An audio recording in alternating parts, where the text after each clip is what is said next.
All right, good morning. Welcome in, Baseball and Coffee people. It is January 5th, Monday morning. Freezing cold outside. As you can see, I'm rocking the new Baseball and Coffee hoodie. This is the front side. These will be up on the site later today, probably, or one of these days. And this is what the back looks like. It's got the coffee cup logo. Very high quality, very cool. So I wanted to show that off right off the rip. And hope everybody had a great weekend. Not a lot happened. We did get one big move, which obviously we'll dive into mainly. We'll look at some other stuff. No guest yet today. Waiting on the feedback on who's ready for what day, who's ready to come on which day, stuff like that. So we'll get into it. All right, let me hop over here and we will get going today. So you saw it, obviously. Ooh, where'd my screen just go? Damn. Oh, we're back. Okay. So you saw it today. Kazuma Okamoto signs with the Blue Jays. So this is what we're looking at now. He's going to be penciled in at third base. This does rearrange some things. Not Barger.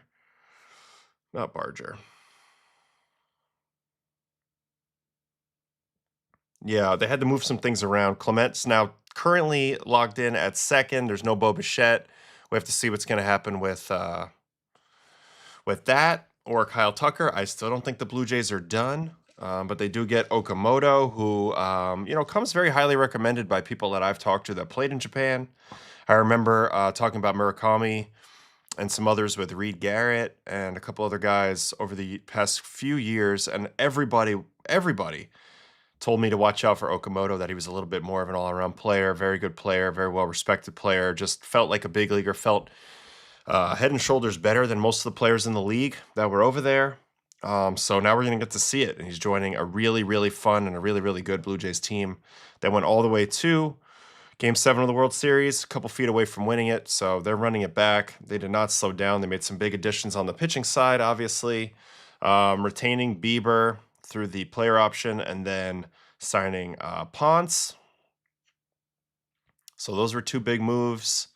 I'm a big fan of what they're doing right now. I think the rotation is strong. I think the American League East is going to be tough. But definitely a fan of what the Blue Jays are putting out there.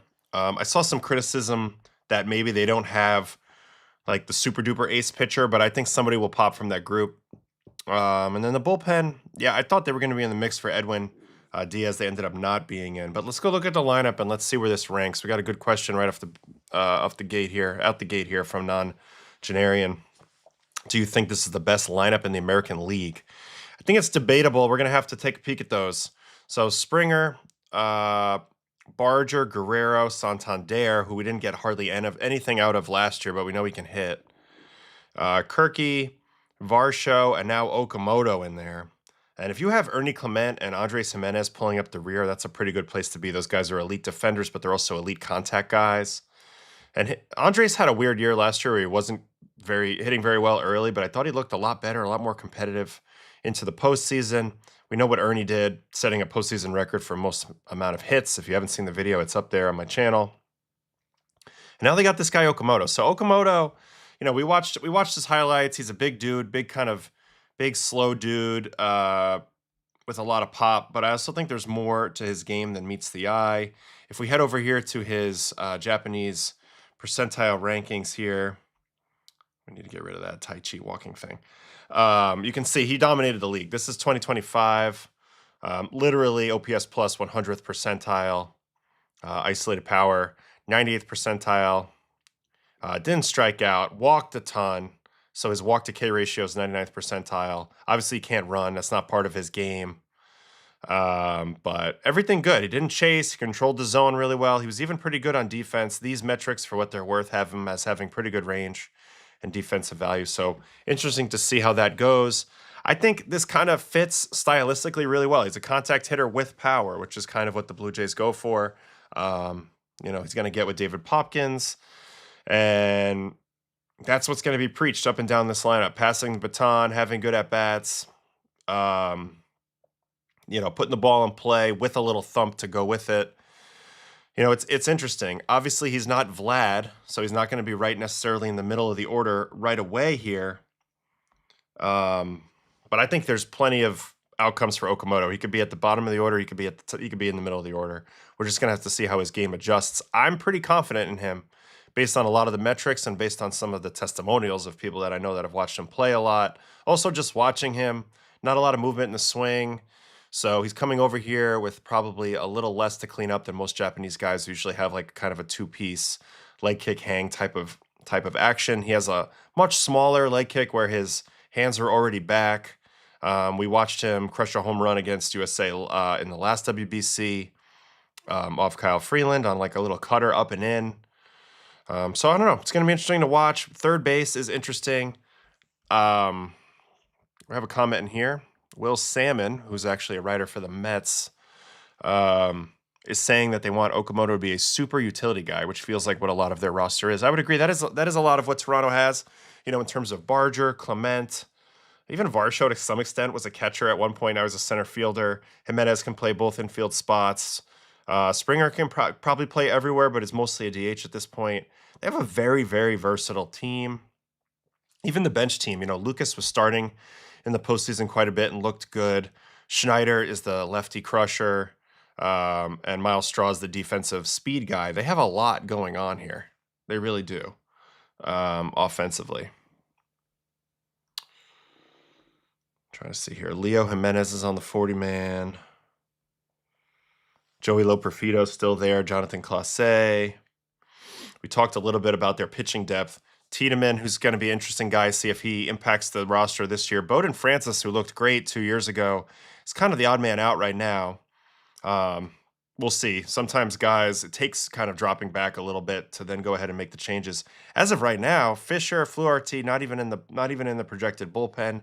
So they have built in quite a bit of depth. I saw they DFA'd Paxton Schultz, so he's out of there now. I don't know. It's going to be interesting to watch kind of if they do make more moves. They have definitely room to add an outfielder, I would say, at this point. Or if they were to bring back Bo Bichette, they could do some different things. They could put him probably at second from this point on. Now Ernie becomes a super utility. That DH spot's going to get moved around throughout the roster quite a bit. Obviously, they like to have Springer there, but they're going to probably use that for Santander at times. Maybe even getting Vladdy off his feet, Okamoto. I mean, they're going to have to be a little creative with their daily lineups, but they have a lot of weapons to play with. All right, here we go. Who do I think is the bigger bust potential, Murakami or Okamoto? I think there's no doubt. Well, actually, maybe there is a little more doubt now because the contract is clearly a little different here. It's a 4-year deal for Okamoto. He gets 4 years, 60, so 15 a year. And Murakami is getting a little bit more than that for less years. So in terms of bust, I mean, I would say it's pretty obvious Murakami's the boom or bust candidate here. He has the higher ceiling in terms of power and also the lower floor, because he could just be a guy that can't hit at the big league level. That could definitely be possible. But looking at Okamoto again, and we can go back to some of the other years. Oh, no results. So we only have 25. Okay. But if you look at, here's Okamoto. Now let's go look at Murakami on here.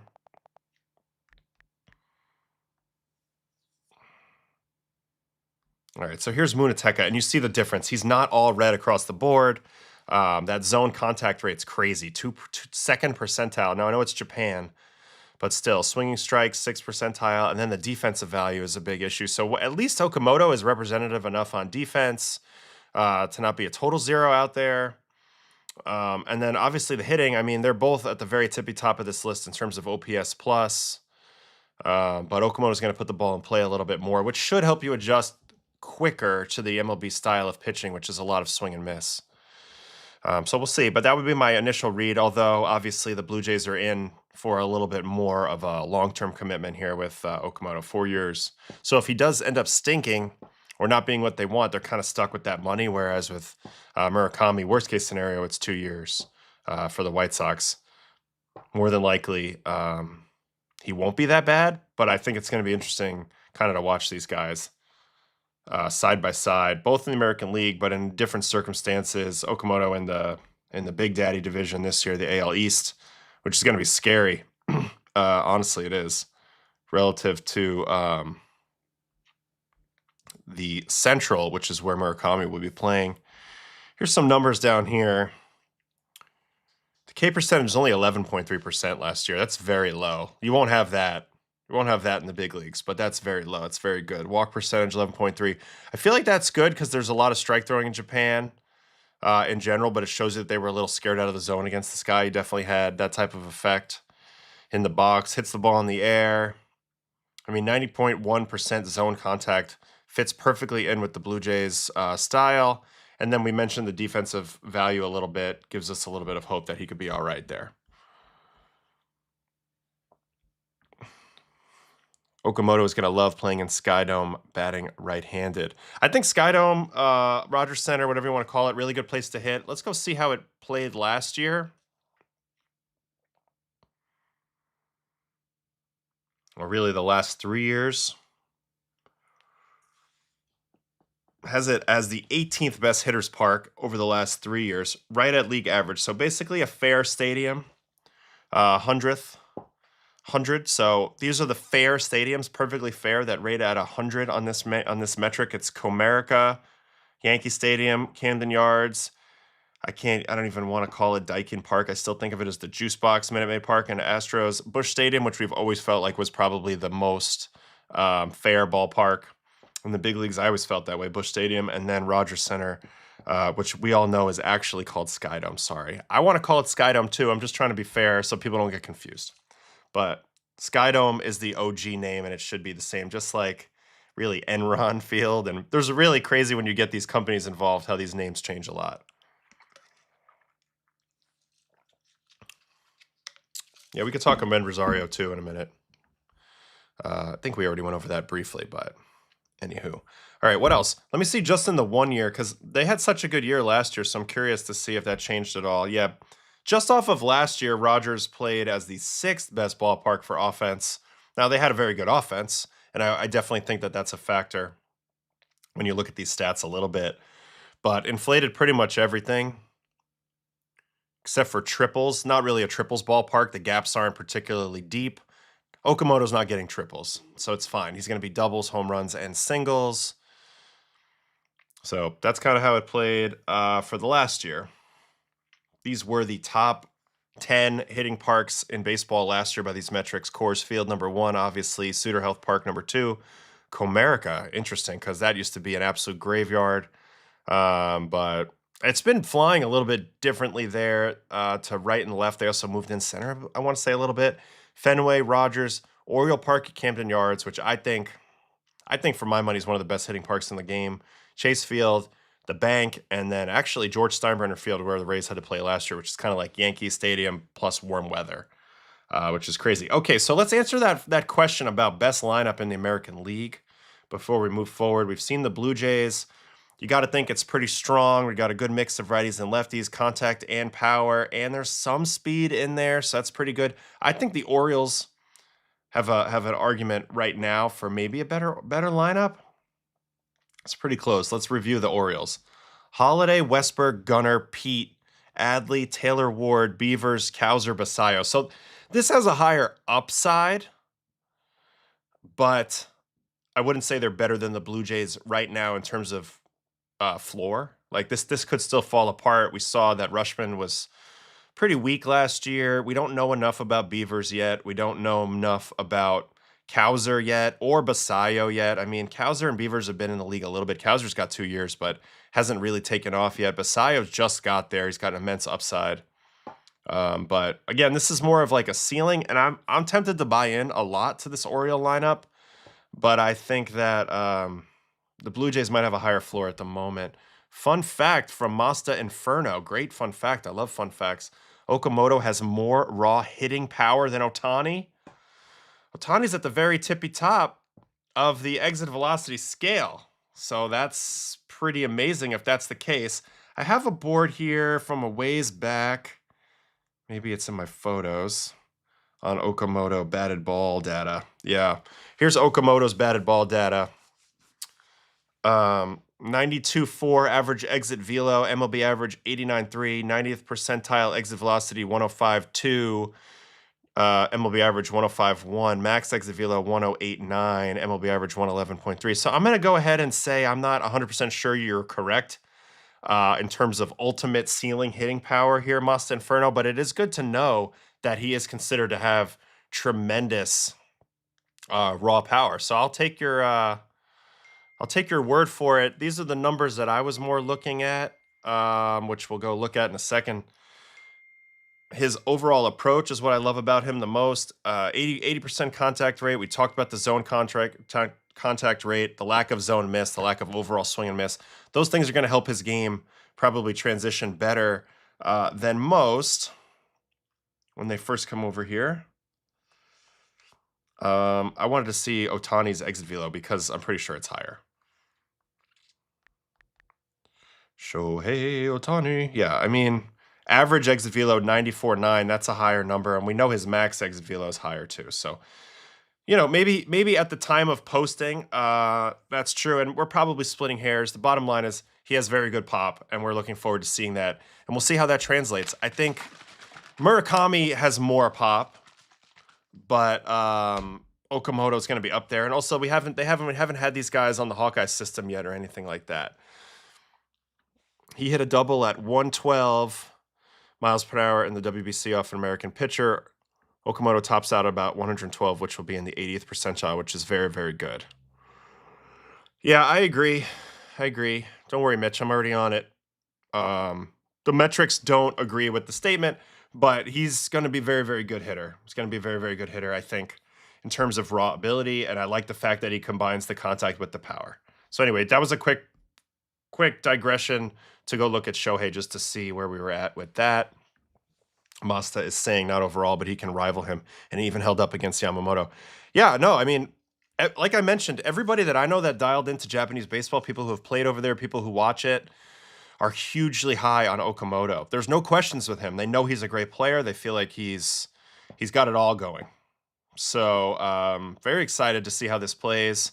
I'm curious who else was in the market. I wish we could get more of those offers. I wish it was fully transparent. I know it can never be, but I'd be curious who else was in on him. I thought the Padres were a good fit, as well as some others around the league. Red Sox could have been a fit. There's some teams, but he ends up on the Blue Jays, and this AL East is going to be strong as we continue to look through the best lineups in the American League. Blue Jays, Yankees, Red Sox all made the postseason last year. Rays have done some wheeling and dealing on the trade market, and we just saw it. We just looked at this Orioles offense. So I'll give the slight edge at the moment to the Blue Jays, but man, it is awfully close between these two. And then we got to keep looking at other American League offenses. Obviously, you can't count out the Yankees. They scored the most runs, I believe, last year. Grisham's back. I don't know if he will obviously duplicate what he did last year, but he had a hell of a year last year, so you can't count it out. We all know about Judge. He's the best hitter in the world by far. I think it's actually by far now. Ben Rice, whose under the hood numbers were tremendous. Stanton didn't play a lot last year, but he was good when he did play. Jazz was 30-30. Dominguez has talent, but we haven't really seen it consistently yet. McMahon's got big upside, but a lot of swing and miss in his game. And then the bottom of the order, we don't know much about what's going to happen at shortstop. There's Caballero, there's Volpe. They just signed Paul DeJong to a minor league deal. Some things will happen. So some of these guys could go up, some of these guys could go down. I'm not ready to put this lineup above the other two yet, but I also don't think they're done yet. They get Cody Bellinger yet. They're going to go toe-to-toe pretty well. This is who I was talking about, Paul DeJong. They signed to an NRI. He's another swing and miss guy with some pop. At times, he's had big stretches where he's really taken off. I think one was with the White Sox and obviously way back in the day with the Cardinals. Ahmed Rosario they brought back, so they have a little bit of depth here. Spencer Jones will affect this lineup at some point. So I'm not going to give them the edge yet, but you see all three of these lineups are very good, as well as the next one in the American League East. So really, 4 lineups in the American League East are a motherfucker to face. Roman Anthony, probably the best young hitter in the game right now. His metrics were outrageous. Really excited to watch a full year of Roman, my fellow Paisan. Duran, if he's still there, he's dynamic. I don't expect him to have the season he had last year. Contreras was a sneaky good move. We talked about him when he signed. I mean, dude, 800 OPS pretty much last 3 years in a row. Abreu's a hell of a player. Story popped off in the second half. Narvaez swung it pretty good at times. Meyer, I think, is a great all-around player, and they still have Sadon and Romy. They have a lot of very interesting players, not to mention Casas, if he can get back. Yoshida adds a little bit to their hitting as well. I'm a big fan of Nate Eaton. I know he's a little older, but I feel like he's a pretty dynamic player. Not to mention Christian Campbell, who put on some weight. They're trying to get him back. So honestly, I feel pretty good. I feel pretty good. I mean, about the Red Sox lineup, and they're probably going to sign like a Bo Bichette or a Bregman back. So I think all four American League East lineups are pretty close. It's probably too early to judge who's ultimately the best at this moment. I think it's between Toronto and Baltimore, though. At the moment, let's think about the other teams in the division. I mean, around the American League. I don't think you can give the nod to anybody in the Central except maybe the. What? No, why? Did I go that? I was probably just tapping my hand on the table. Okay. I wasn't. Sorry. That's okay. Then we were looking at the Tigers as a potential entry into the American League lineup race. I don't think they match up, but, you know, Glaber, Kerry Carpenter, Riley Green, Torkelson, there's some upside there. It's just not deep enough. McKinstry was pretty good last year, but it's not deep enough. We haven't seen enough out of Colt Keith yet, so I'm not going to put any team from the Central on this as a possibility here. I would say the other team would be the A's. We've talked a ton about the A's. And I don't know if they're ready to hang with the big boys yet, but I mean, this top 7 is unbelievable. Kurtz, Langoliers, Soderstrom, Rooker, McNeil, Wilson, Butler. That's really good. So I put them as the next best offense, and then I think the Mariners are also in the mix as well. But those 4 in the American League East, the A's, and then, you know, Texas's offense was bad last year. So I'm not going to necessarily expect them to hugely bounce back. Angels have too much swing and miss. Astros, let's look at the Mariners. Mariners are building a really good all-around team. Randy, Cal, Julio, Naylor, that's strong. Canzone, Robles, Crawford, Williamson, Young. They're still a little bit, I think, a little behind the pack offensively. But they're on the periphery of this. Let's look at the Astros again. We just looked at them the other day when Imai signed. But a big factor for this team is Yordan's health. So Pena, Yordan, Altuve, Correa, Paredes, Walker. I mean, Sanchez. This team has upside to be a top 3 American League offense, really, if they get rolling. But I'm not ready yet because Correa wasn't as good last year. Neither was Paredes or Walker, and Yordan was hurt. So there's a lot of question marks here. So right now, I actually would give the lineup edge to the Blue Jays slightly over the Orioles and Yankees, Red Sox, A's. But it's pretty close. I'd say a lot of these teams are pretty close. What was the is it still going, Brett? No, okay. Whatever you say. Delusional wife. Hold on. Last year's team stats. League batting by WOBA. So yeah, so Yankees had the highest WOBA last year. Blue Jays were 3rd. Just looking at American League teams here. A's, Red Sox, Mariners, then Detroit, then Houston. So all the teams I mentioned, obviously the Orioles would be a huge come up, but I think they made a huge come up getting Pete and also Taylor Ward into the mix. Plus, you got to expect some bounce backs, and they'll have more time from lineup time from what's his face? Gunnar Henderson, who was hurt at the beginning of last year. And I think there's no reason not to think Gunner's going to bounce back. Let me check Gunner real quick. Oh, she's coming to prove it now. I hear the pitter-patter of wife feet. Hold on. Hello, wife. Hello. Hold on. What do you got? Ready? You're going to play it here? Yeah. Push that button. Hold on.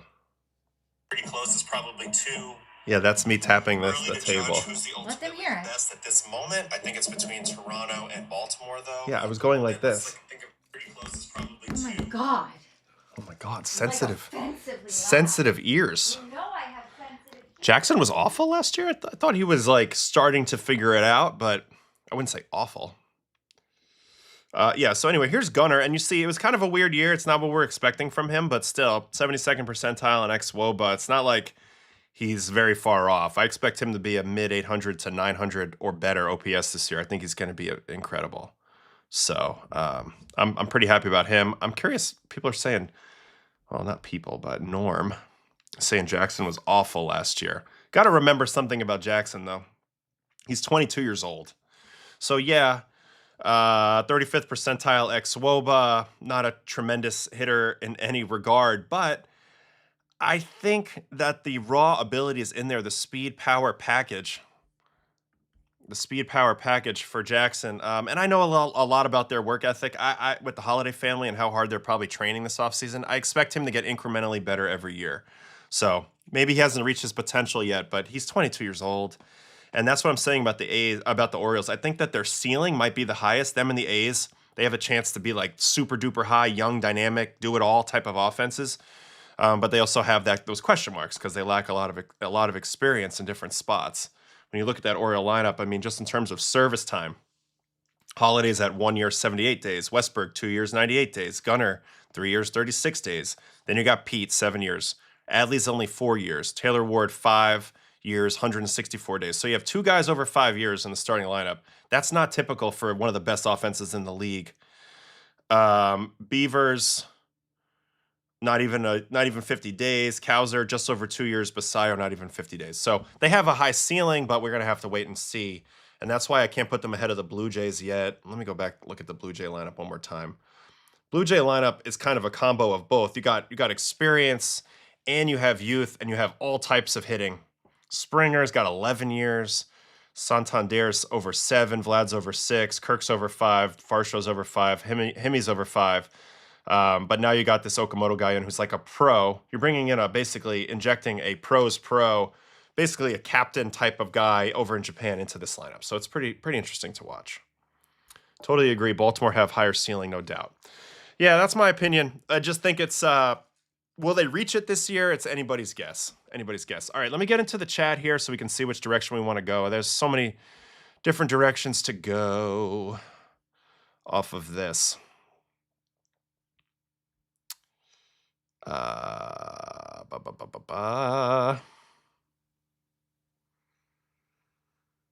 Hey, nobody jump all over Masta Inferno. He's trying to give us good information. He knows a little bit about these Japanese guys. Now, maybe not more than Otani right now metrically, but I think it's the fact that he's in the conversation, to his point, is what he was saying.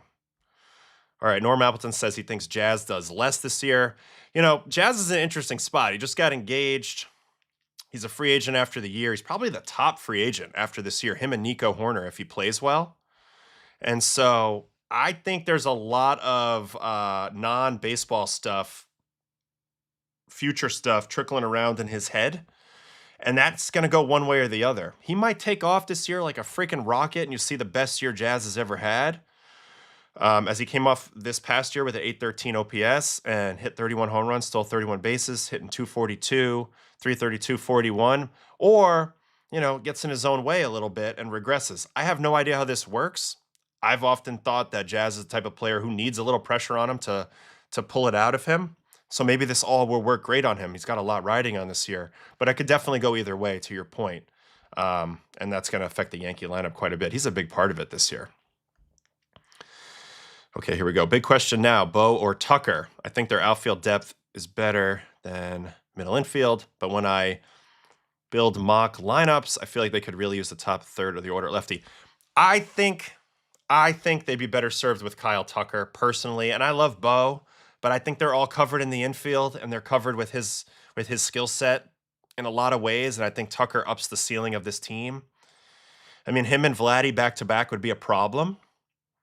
But he's going to cost a lot of money, and I don't know how it's going to all shake out. But yeah, I mean, I had Tucker number 1 on my free agent list for a reason. I think he's a better long-term bet than Bo. but I like them both, and I understand that they would probably both make many teams better. Just now looking at the Blue Jays, it's a little bit of a weird situation with Bo. There's no real infield spot. Yeah, you can move somebody else out of there, but defensively they're going to be really good with Ernie and Jimenez up the middle, and I like those guys at the bottom of the order. Little off topic, but do you think Stanton is a Hall of Famer, or does he 100% need 500 to get in? I think he's going to get in. I do. He's the best. Well, let me go look up some of his. We're taking tangents here, but it's fine. We got nothing going on. The kids are back in school. We're rolling. So here's Big G. He's at 46.8. He's not really going to get there with enough WAR. He's not going to be like at 70 WAR probably when it's all said and done. But he's going to keep playing for a bit. It is unfortunate how injuries have really hurt him. He does have the MVP season. He's got a weird case, but like the 500 home runs, which I think he's going to get, he's pretty much a lock to get. He's at 453. If there's no way he doesn't hit 47 more home runs while he's playing baseball. I think if he gets to the 500 home runs and you compare him to everybody else, and he's probably going to get in. But yeah, he's falling a little short, and a lot of it is just from these years right here. 2019, only 0.4 WAR. 2020, 0.6 WAR. And then he had a negative 0.8 WAR in 2023 and only a 0.7 WAR in 2024. So really, from 2019 on, he's scuffled outside of some really good playoff runs. And 2021, he wasn't bad.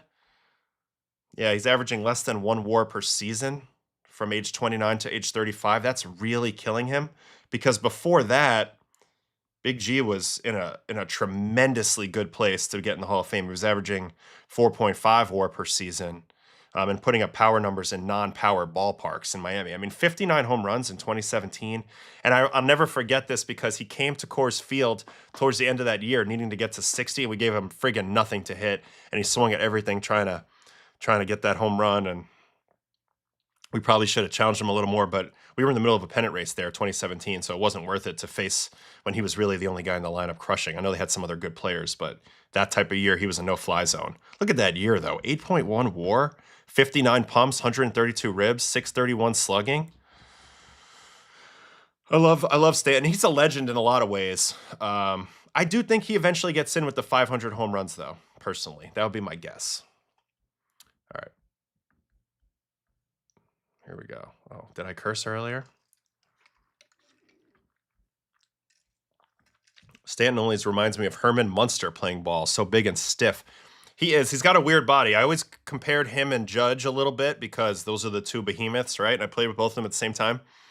So it's like Stanton has a quintessential freakish body. Very tiny little waist, and then it V's out into this very wide shoulders, and there's just muscles on top of muscles on top of muscles, things that you don't see on the everyday body. And I always felt like this is part of the issue with him staying healthy. It's like his body's laying down these muscle fibers really rapidly in all sorts of crisscross directions. Like if he touches a weight, it's like 1,000 more muscle fibers come in, and he never gets that stuff a chance to like smooth out and get unbound and get the fascia all flowing nicely. I feel like he has to deal with just like an immense ability to build muscle at all times. Whereas you look at Judge is like a relatively normal in shape body. It's just super duper sized. So it's like a little bit of a different calculus with him and Stanton. Stanton's body, freakish, 100% freakish. And that's probably why he's the OG in terms of bat speed and stuff like that. Oh my God. The chat has gone so much that I've now missed a couple things. So I'm just going to skip forward a little bit here. He's got to do more damage in the WAR threshold, because Adam Dunn was also close to 500. Big Adam Dunn. Yeah, Adam Dunn, 18 WAR, though. There's no comparison. But yeah, Adam Dunn did hit 462 pumps. And for a while there, he hit 40 every year. He was the original, Jim Tomei, but also Adam Dunn, just like full 3 true outcome guys. Walks, strikeouts, homers. He led the league in walks and homers in different years. Actually, in the same year in 2012, 105 walks, 222 strikeouts, same year for the White Sox with 41 home runs. What a weird year. So I still think Stanton, I think they're in different classes. All right, what else we got here? I gotta go up a little bit to get into this chat a little bit more.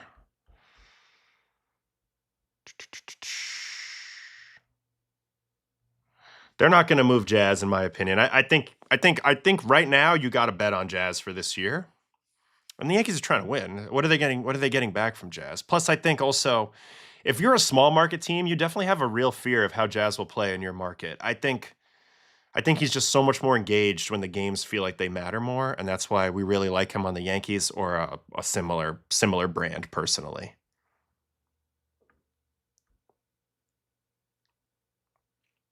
Wow, that's a random hot take here. He hit 300 last year. I don't think he's going anywhere yet, and I think he might even be getting an extension. I saw that the A's are working on some new extension after they extended Soderstrom, so that's interesting.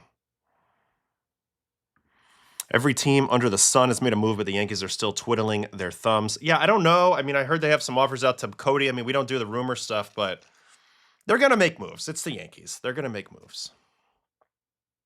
If the Jays don't get Bo, the Dodgers will. Man, imagine the lineup with. I mean, it's already like we get used to doing this every year with the Dodgers, but Shohei, Mookie, Freddie, and Tuck, that would be sick. 3 lefties though. Tucker will get huge dollars. So that's like the Tucker saga is going to be interesting to have it play out. I don't know when he signs or how it all works out, but we have him as the number 1 free agent. Somebody is going to pull the trigger on him for big money, and we just don't know what the length and all that and what the fit will be yet. Canadian Baseball says Blue Jays want Tucker over Bo. We don't know. Bichette's legs are a liability, and his contract is going to age like garbage from a Jays fan. Yeah, so this is kind of my concern. I think Bo's a great contact hitter, but I'm just like I'm looking at it from an old school scouting perspective, as well as a little bit of these 2 metrics right here. This is Bo that we're looking at here. The range, first percentile. I know it's at shortstop, so then you can mitigate that a little bit by sending him to second. But it's not a good trend that his sprint speed is down to 26.1. If we go look at his percentile rankings for his career, where's his sprint speed? Yeah, I mean, it was started off at 83rd percentile, and look at it now, 21st percentile. I know he had a knee injury. But, you have to have some element of strength and speed in your physical package to be a good hitter at the big leagues. And the reason for this is because those 2 tools give you extra hits. If you're strong, then you can get jammed or off the end, and you're strong enough to bloop it over the infield and get hits. Plus, if you hit the ball pretty good, you're going to make it to the fence or over the fence. So those are extra hits that you don't have to get just by pure, ball striking and then like where the ball lands in the outfield. The second way is by being fast, right? Because if you hit a dribbler in the infield, you're much more likely to be safe if you're fast than if you're slow. So now that he doesn't have the speed component anymore to his game, that hurts him offensively. It also hurts him defensively. So it does make me nervous about Bo, which is a little crazy because he's not old. He's one of the youngest free agents ever, 27. So to see that decline in a free agent year at 27 years old does give me some pause with the length of the contract he's going to want. Now, what you're buying into is this 311 batting average, which he's had a history of doing over the years.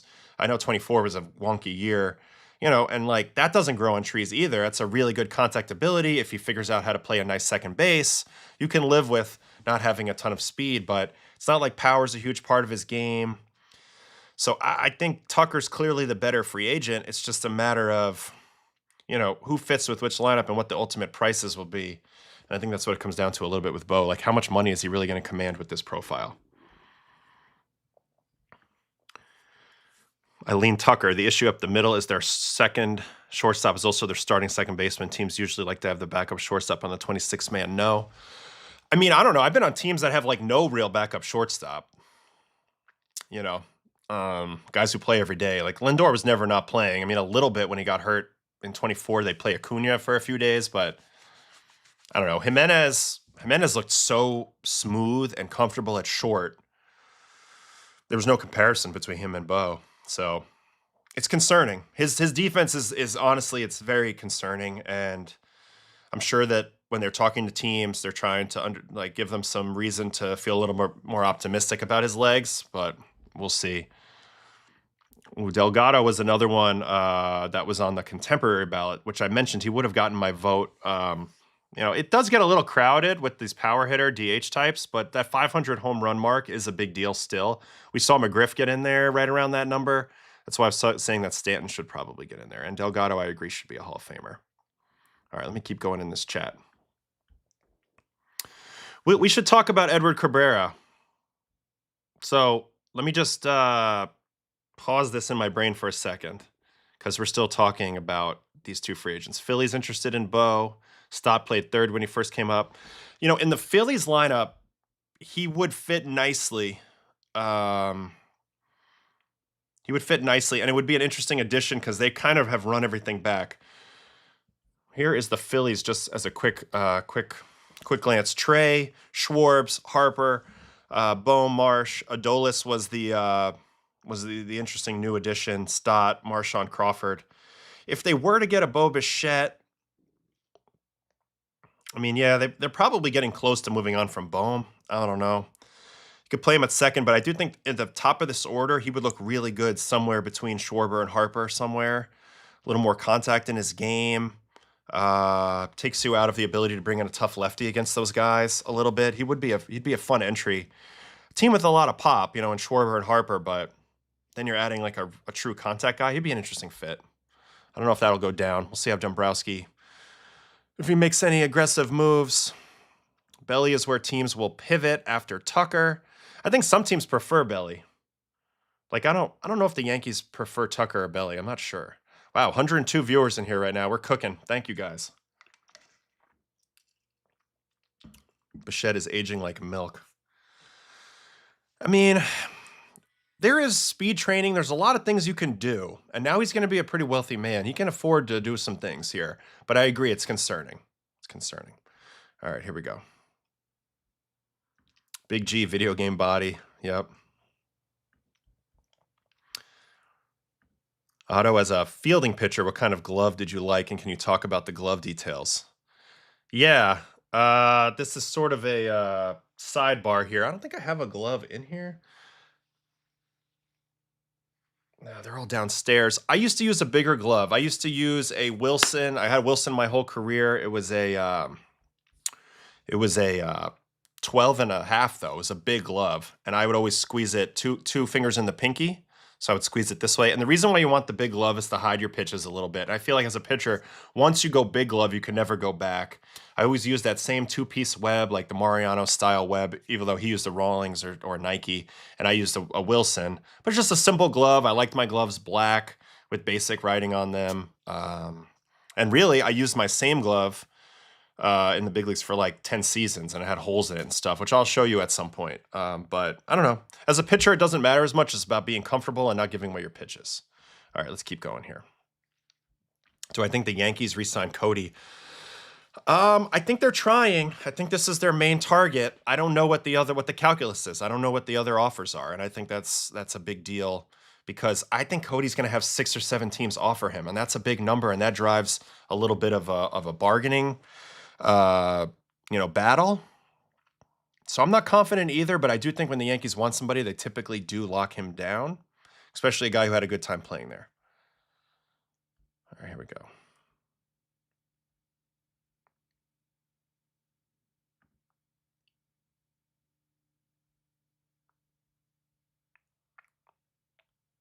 This is for the Blue Jays.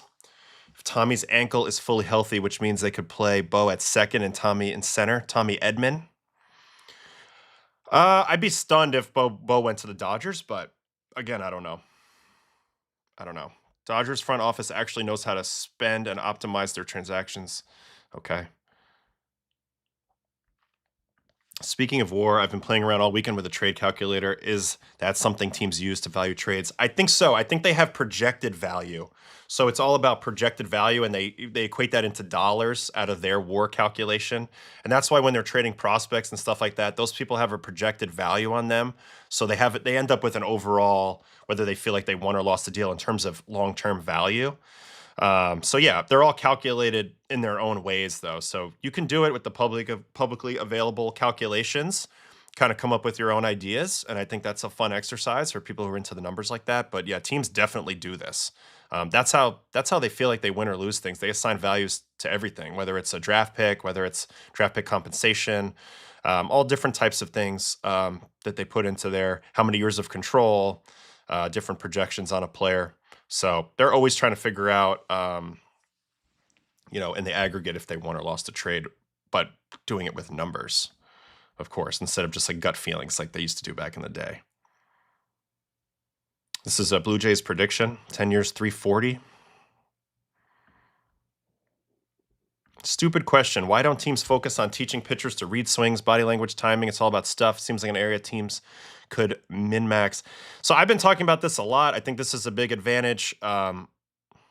Honestly, the way I would approach it, and one of the things that I talked about when I talked to the Rockies actually was about making my catchers basically having a catcher pitch calling boot camp. Because to me, there's a concept of, okay, your stuff, we're matching you up against a certain hitter, and for a lot of pitchers, it's like we just want you to be target hitters and pitch to your strengths. But there is a level of reading hitters, right? Reading situations, reading the scoreboard, reading swings, reading foul balls, reading takes, reading body language. And that's where little advantages can be gained in the moment. And that was something that I benefited from huge the last 7-8 years of my career when I got really good at that. So I know the advantage of that. But honestly, it's a lot for a young pitcher to know. You can start the process of teaching that in the minor leagues, and I think that's useful. But really, I would love to train the catchers, because the catchers who are going to be calling a lot of the games for young pitchers, they can make a huge difference if they know what to look for. Now, I know they have a lot going on. It's a different vantage point, but there's a lot of feel that a catcher can have. And I remember talking with Ryan Hannigan, who was a catcher back in the day, and he was telling me that this was going back to 2016, 2017. He was telling me that he strongly believed that the Major League game was played pitch to pitch and that you couldn't pre-plan it that well. You needed to read and react. And the longer I played, the more I started to agree. You can have a well-laid plan, but you still need to be able to read and react in the moment. So I agree with you here a lot, Jay, and I think it's an important thing that people can improve. They can improve upon as an organization. Oh, here's our guy, Masta Inferno again. I was away from my phone, but heard you. Appreciate you. What's your team? What team you riding with? So, I mean, I grew up a Yankees fan. I still definitely root for the teams that I played for: Yankees, Mets, Rockies. To some extent, Red Sox, because I'm a fan of Alex and some Story and some other people over there. But I don't really have a dog in the fight as much anymore. I just really root for great baseball and for really fun interaction on this show, which is going to be amazing once the games start up. All right, let me move down here a little bit. Bo stole 28 of 29 bases his first year. Now he's like Molina slow. It's interesting about the speed of runners. I was watching a video on Talkin' Baseball, actually, the John Boy stuff, and they had Cano breaking down some of his better plays. And he mentioned that the play wasn't as good if it was a slow runner. So slow runner's a real thing in terms of making it difficult on an infielder too, or easy.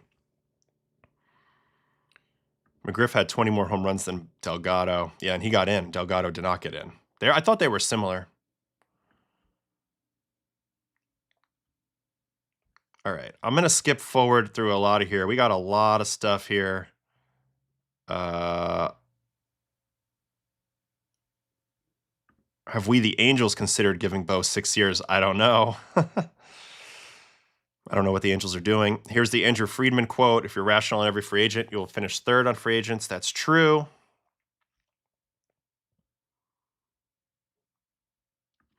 Nobody beats it. That's true, but you can train it. And honestly, at 27, you could still be going up. You could still be going up into your 30s, and then you can kind of slow the aging process down if you know what you're doing. So.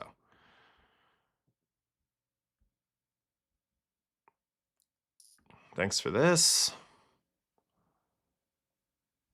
Wow, Cito Gaston, king of reading pitchers and defenses.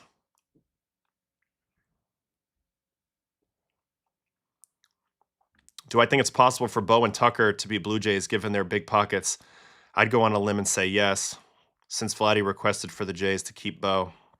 Maybe, but that would be such a huge expenditure. If they had both, I mean, wow, their offense is now it's definitely number one by far. But I don't know. I don't see both. I'd be surprised for both. Happy New Year, Billy.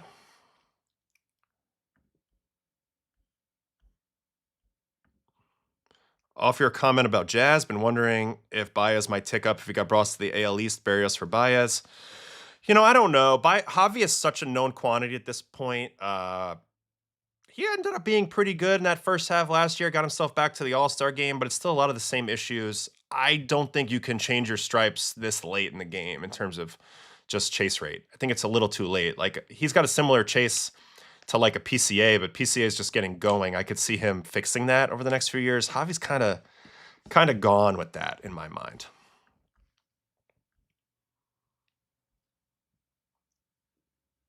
And then here's a great comment by Red Rabbit talking about how different training methods, different bodies, can all make a difference. Russell Wilson looked washed at 37. Brady won the Super Bowl at 44. So obviously a big difference there. All right, we're going to get out of the chat for a minute. It's not rumor season, but we should go look at Edward Cabrera for a minute because he is in the rumors about potentially being dealt. I know some people have been asking about him in the chat. So I definitely want to take a quick look at Edward Cabrera. When we watched him pitch this last year, this was the breakout year.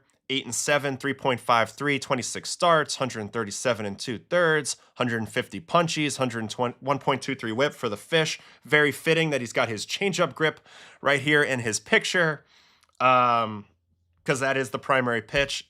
They went ahead and did that. This was a MLB The Show legend when his card first came up with this power changeup. I mean, literally averaging 94.2 on the changeup, which is, so it's a sinker. It's a super sinker. He also has a regular sinker at 96.8 and a four seam at 97. So plenty of velo, enough velo to spare that he can literally lead with the changeup at 94.2. 94.2 is 2 miles an hour harder than my average fastball was my last season and a half. So that's a remarkable changeup, and that's where we get started with him. A very abnormal pitcher who just doesn't really throw fastballs, only 13% four seam. A lot of people have been asking in the chat why his fastball stinks. Well, a couple reasons. Number one, relatively league average-ish arm angle of 36 degrees. Doesn't allow these pitches to play any different than their natural movement.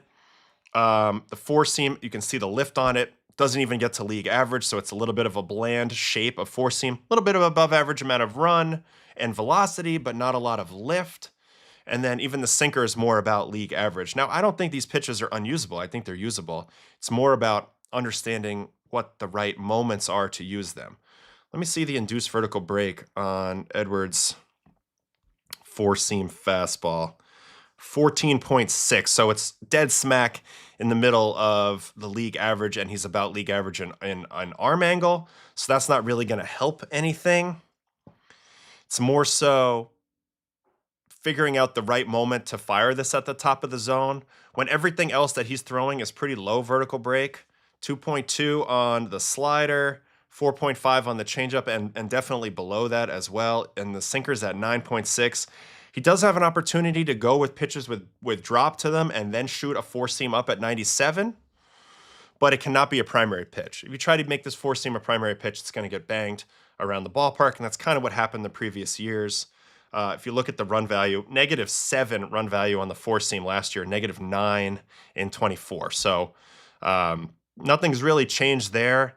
It has to be a seldomly used secondary pitch, but I could find a reason to use it. It's just like, ultimately, he's starting to get into a weird spot where that changeup percentage is probably going to get even higher. Changeup and curveball, and now he's just a weird pitcher.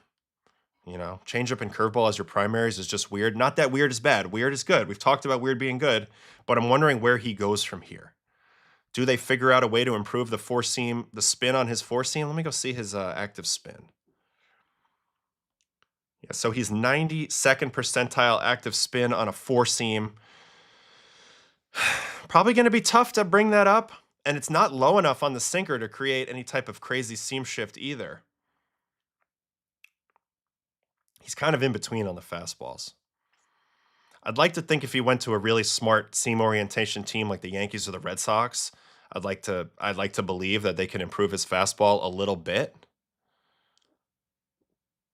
But it's crazy to sit 97 to get pummeled like that,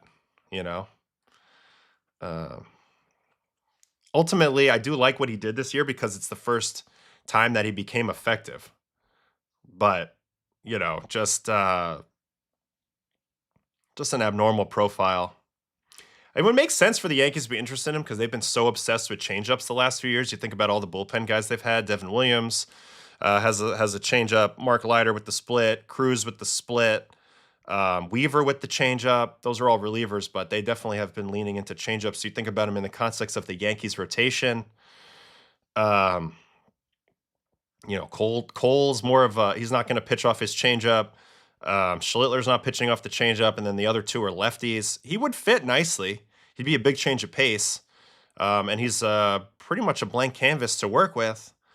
But he's just gotten himself already to a weird spot at the age of 27, and this is already the pitch mix: 26% changeup, 24% curveball, which is a great. He's got a great curveball. So those two pitches are great, and it's just trying to figure out what the heck to do with the sinker, slider, and four seam. I do think he would get a pretty big haul, though, because of his service time. It's not that high.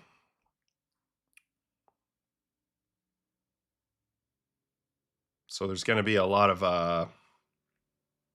yeah, he's got 3 years and 147 days. So there's going to be plenty of control on him if somebody does trade him. So the haul might be good enough to convince him.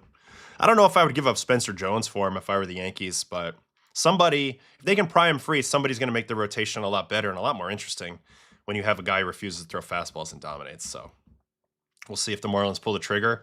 I mean, they just signed Fairbanks. That's why I was saying last week I didn't think they were going to do anything. You would think they're trying to go for it a little bit if you're going to sign a reliever to a 1 year, whatever, $10+ million deal. Kind of a weird thing to do. You know, I know that a couple years ago, Chapman got flipped for a big haul at the deadline from Kansas City to Texas, but I don't know. To me, that's a weird move to make if you're going to strip it down, but the Marlins are a weird team, so anything's possible. All right, let's get in here. It's only a 3-mile-an-hour difference. It doesn't feel like a changeup, at least not in velocity, just the way it runs. I agree. It doesn't feel like a changeup, but for its speed, I think it's got an above-average amount of drop and probably spin orientation, so it's a little odd looking. But it's a power sinker, you know? It's sort of the way... So if you really think about, in the 2010s, two guys started a trend with power changeups. The first one was King Felix. He would throw like a 92-mile-an-hour fastball and a 91-mile-an-hour changeup. The second one would be Zach Greinke, who would throw like a 91-mile-an-hour fastball and a 91-mile-an-hour changeup. Those are basically alternate ways to get to a sinker. I mean, they're changeups because they're using a changeup type of grip, but they're still fastball speeds. So it's a very different calculus, but it's the same effect. It's a power changeup. It's there to get ground balls and miss. And if you get the action on it, the speed's only a positive. He's not trying to fool you with the speed differential here. He's trying to fool you with movement relative to the speed. So that's why he's able to use it as a primary. But it's just a shame to have 97, 98 in the tank and not feel like you can use it. I'd be looking how to pick my spots with him. It's like if I'm throwing changeup down and they're spitting on changeup down, I can go for four seam freeze at the bottom. Or if I have them, you know, getting a lot of swing action, I have them in swing mode on all pitches that are dropping, maybe I try to shoot a four seam up. Because you got to use that four seam to pair off his really above average knuckle curve. Cabrera's got a really, really good knuckle curve. Let's see if we can find, here's a foul ball, but I mean, that's a power knuckle curve. 85. So in a perfect world, you would want a fastball to tunnel off this pitch. But if he doesn't throw enough fastballs, you know, it kind of becomes tough to figure out how you're going to tunnel it, right? And there he's punching out King Tuck right there. So changeup curveball, I mean, really it's sinker curveball, I guess you could call it, is his main combo. And, you know, he's probably still learning to pitch. Marlins were probably calling his pitches a lot towards the end of the year. But ultimately, I think once he learns how to read the game a little bit better, he will find a way to utilize those other pitches. Man, it's such a good curveball. It's such a power pitch. Reminds me a little bit of Matt Barnes' old curveball from the Sox. Just a lot of speed on it, a lot of drop on it, not a lot of spin on it because it's got that knuckle that kind of like gets the top spin going on it. But, you know, I don't know. Fascinating player. I could never hit Cabrera. He was insane in MLB The Show 21. Yeah, everybody was telling me that his card was incredible. I mean, even before I even know who he was, people were talking to me about, have you seen this guy? He's unbelievable in the show.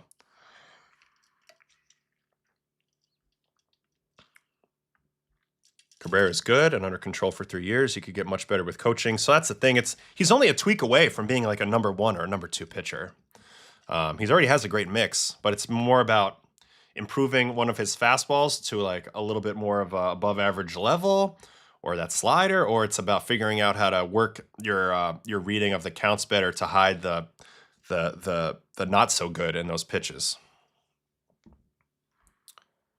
Yeah, Rosenthal's saying the Yankees are trying to acquire him. So once Ken speaks on it, Ken or Jeff Passan, it's usually real. So we'll see.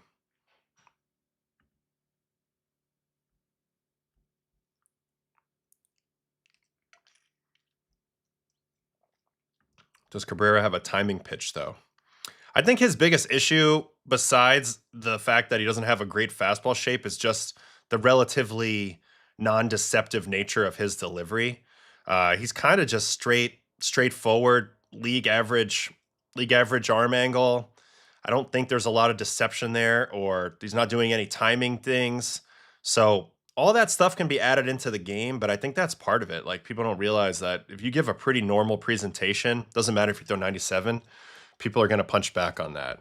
You can come talk to me anytime he wants. Got you, Poppy. I would say to this question, I'd say this is probably changing all the time. For a while, it was Cleveland. Cleveland had homegrown guys that were coming up like crazy, huh? Like Bieber, Plesac, Clevenger, Savali. You know, Kluber was basically a home run guy. I know he got traded over there. Bauer, same thing. But like for a while, Cleveland was really killing it. Red Sox might be on the upswing with this. We saw 2 guys shoot through the system really, really effectively last year. Connolly early, Peyton Tolley.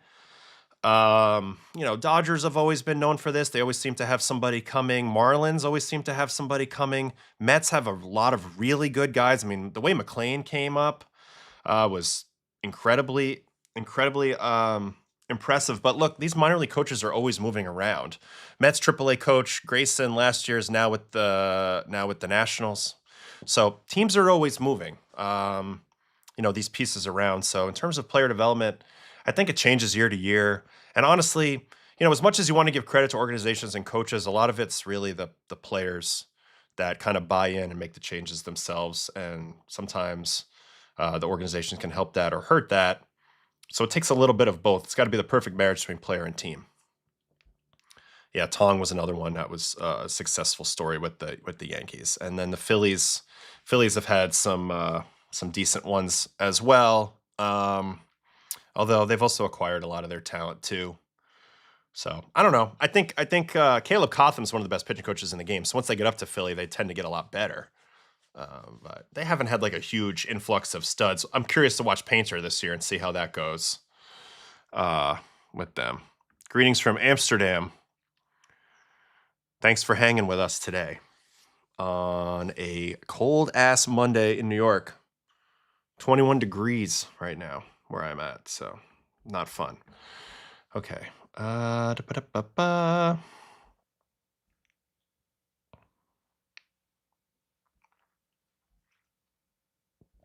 Explain the difference between the Dodgers versus an organization like the Mets when it comes to spending a lot of their money on their players. How is one organization successful? Look, it's a lot of it is I hate to be so general here, but like the Dodgers were the team that was getting made fun of for a while for having these stacked rosters and not getting the job done. People dismissed their 2020 championship. So they were answering a lot of the same questions as the Mets for a while. And they quietly did rework their entire roster. They didn't stick with guys like Trey Turner or Corey Seager. There's a lot of things that they did that kind of go under the radar where they did kind of what the Mets are doing now. Now, the Mets all did it in one fell swoop, where five guys, at least 4, McNeil, Nimmo, Diaz, Pete, are all gone, all at once that were, considered a big part of the core. But ultimately it's breaking through in the postseason. And then you start to get buy-in from around the league, more people wanting to be a part of it. I don't think it's all that different, personally. I think Dodgers are getting a lot of credit now, and rightfully so. But Otani made a big difference. The Otani and Yamamoto signings, without those two, they don't win the World Series this year. So we're not praising them as much when really they got two generational Hall of Fame type of talents. I mean, Shohei is one of the greatest of all time, and Yamamoto is one of the best too. So to me, those two signings kind of put them over the edge. I don't want to give them too much credit overall. All right, let me head down here a little bit. Also, a big factor is who the GMs are drafting. I think a guy like McLean would be successful with any team. A guy like Tong could be great with great coaching. Obviously, you got to draft the right talent. Player talent is huge. Getting them at the entry point, scouting, things like that. It is a little crazy, though, that big market teams that pick at the bottom of the first round still pump out major leaguers, and there's teams that draft at the top that don't. So shows you scouting, and then what you do with those players once you get them in your system is major. But again, a lot of those parts are moving underneath the surface. People are always changing organizations, so it's hard to give a full reading year to year. Yeah, Matt Kemp and Adrian Gonzalez are two examples of big-time rosters. I mean, Hanley was there. I mean, when I started playing the Dodgers, they've always had star-studded teams. They just, for a while, they were labeled as can't get it done in the postseason, and that kind of changed over time. And this was my point. Without Yamamoto, they lose. So they wouldn't be getting, I guess, all the credit that they are now if they hadn't gotten Otani, who Otani chose them. They didn't, everybody wanted Shohei. And then Yamamoto ultimately chose them, and they did a great job negotiating with him, and they ended up being right, taking the leap of faith with him. And they've made countless other good moves. But my point is, the margin is not as big as people probably think, in my opinion. It's also about the development at the major league level. This is a pretty good comment here from Norm. So, you get to the major leagues, players get rushed up there a lot now when they see their underlying metrics, and it's hard to say no, whether it be pitchers or hitters. We've seen it a lot. I've seen guys get to the big leagues in their first full pro season. The thing is, player development cannot stop in the big leagues. Adjustments always have to be made. Patience has to be earned, but also given to players who have earned it. And I think, the Blue Jays have done a good job with their young players at the big league level, and I think that's kind of the disconnect with some teams.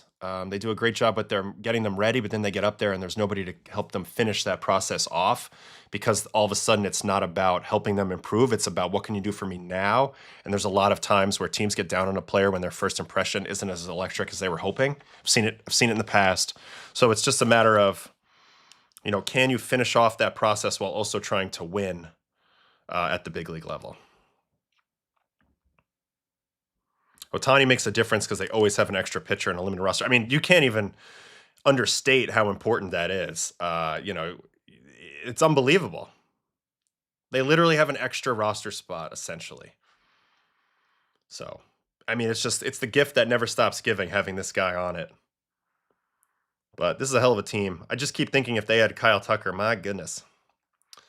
But yeah, I mean, you look at the pitching situation, they're able to list 6 pitchers and it doesn't change their total number of roster spots because Shohei can kind of pitch whenever they want him to. And I expect them to slow play him. He's going to play in the WBC. He's just going to be hitting. I bet he's not even throwing right now to train for pitching. Speaking of that, Michael King came today to the house and borrowed my portable mound, because he needs it for his training. So good to see him. Told him he needs to come on the show. So we're going to get the newly wealthy man on the show pretty soon. All right, let's keep going in the chat because there's more stuff here, and then I want to do a little winter ball check-in from last night. Got a little time here. Feels like Tong's at a turning point in his career. He could go either way, and as a Mets fan, I love the potential, but I'm scared he doesn't keep progressing. He was lights out or getting shelled. Look, you can't put any stock in Jonah Tong from last year when he came up, except for just to understand the raw ability. So when I watched him, I was both impressed and not impressed at the same time. The impressive thing about him is obviously the outlier presentation in terms of the arm angle plus extension, the Tim Lincecum-esque leap forward on the mound, as well as this right here, the incredibly high riding fastball. So this is good enough to be probably the fastball with the most ride in the big leagues. Now, a little bit of an issue that I saw in the negative side of things is he is very much of the Tampa, his style of pitching is just to spray everything right down the middle. So his ball has a little natural cut to it. He's got the Fosh changeup with it, as well as the curveball down.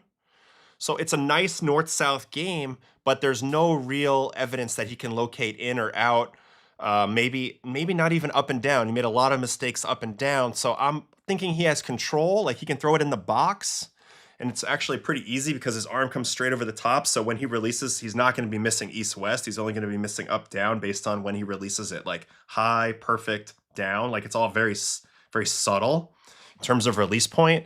But I think that the stuff is there. He could definitely add more to it. He could definitely come up with something that goes left, some sort of gyro slider, something like that. But I like the velocity. I like the presentation and ultimately deception. And I do think that he also threw a lot last year. I think when he comes up this year, expect some success out of him, but we have to watch the command, you know? We have to watch the command. Like, does he start to learn how to locate away, in, up, down? If he's just going to spray the ball down the middle, he's going to end up as a reliever really fast, and that's a little bit of a shame. Let me just pick another fastball out here, see if we can find one. Here's a foul ball. You can see it has a little bit of a perceived cut to him. But, you know, it's an intriguing pitch package. It'd be too early to worry about him. This is his first punchy. It came on a curveball. Very nice curveball there. It's 2 speeds down. And I do like the mix that he has for swing and miss right now. The fastball to the curveball is a huge contrast, and the Vulcan change is a big contrast too. Very slow. Vulcan change.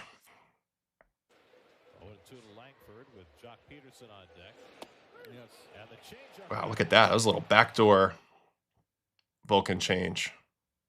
But he needs something that goes left for sure, and then we need to see how his command, you know, how it really exists. Maybe we didn't get a great read on it last year, or whether it needs to get better or whatnot. Because ultimately, no matter what you are presenting from the mound, people will get used to it, and then you got to make pitches. You got to pitch. So, looking at Jonah, he's got a long way to go, but he's got the tools to be successful. That really good fastball, and I like the other 2 pitches. There's more there, but he's a big leaguer.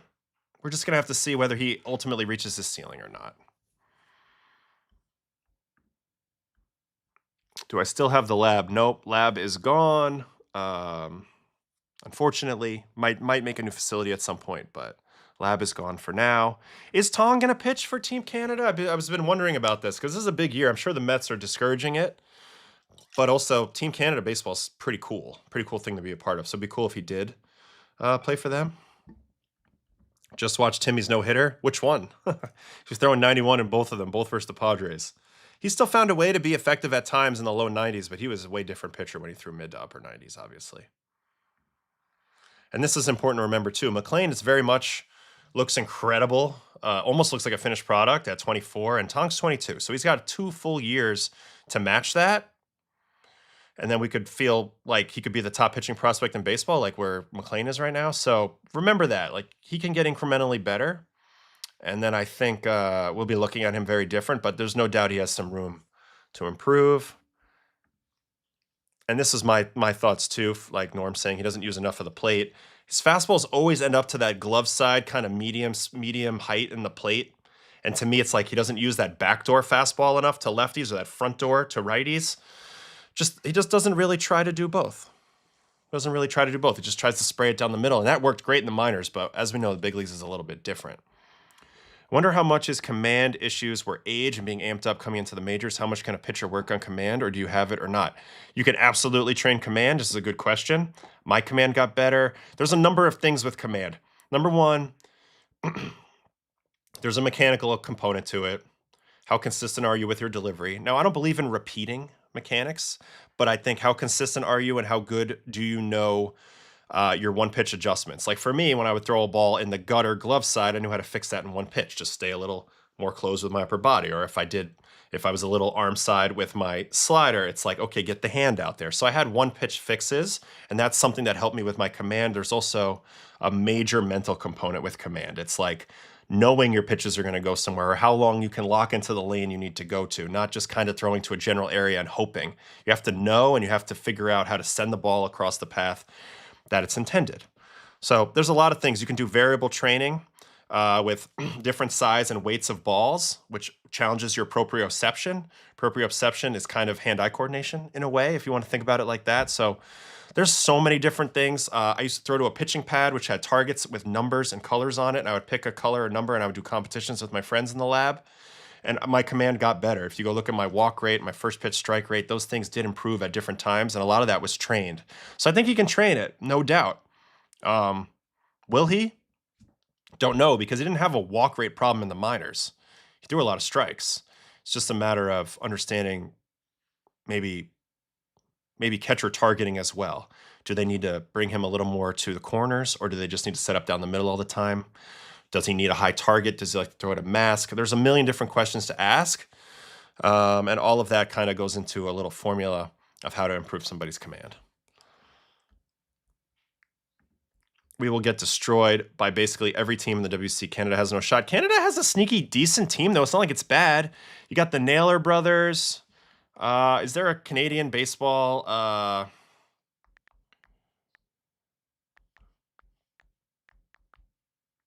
WBC projected roster anywhere?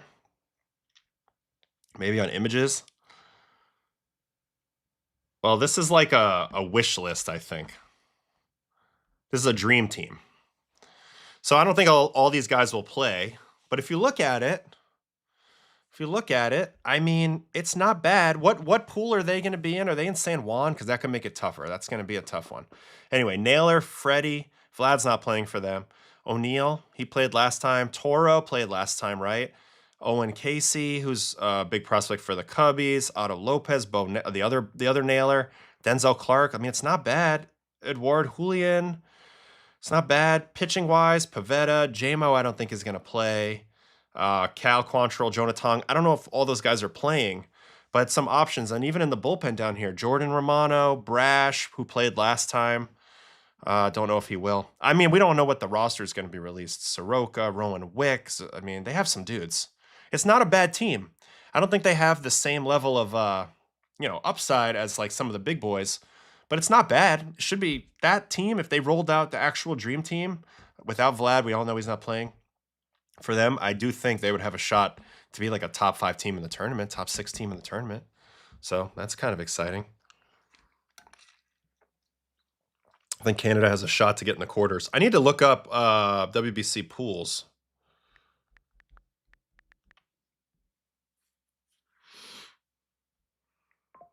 Here are the pools.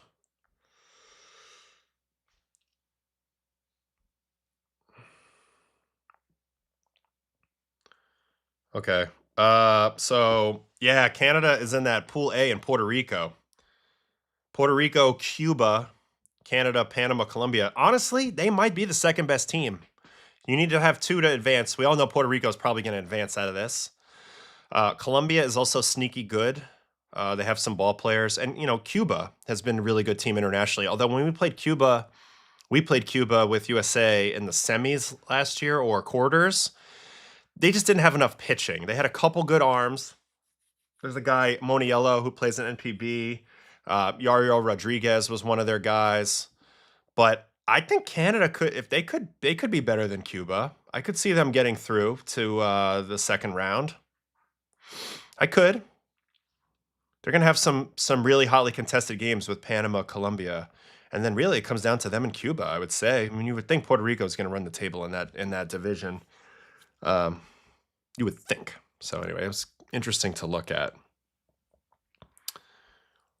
Pitching is going to be their issue. Yeah, I mean, that's probably true for most of the WBC teams.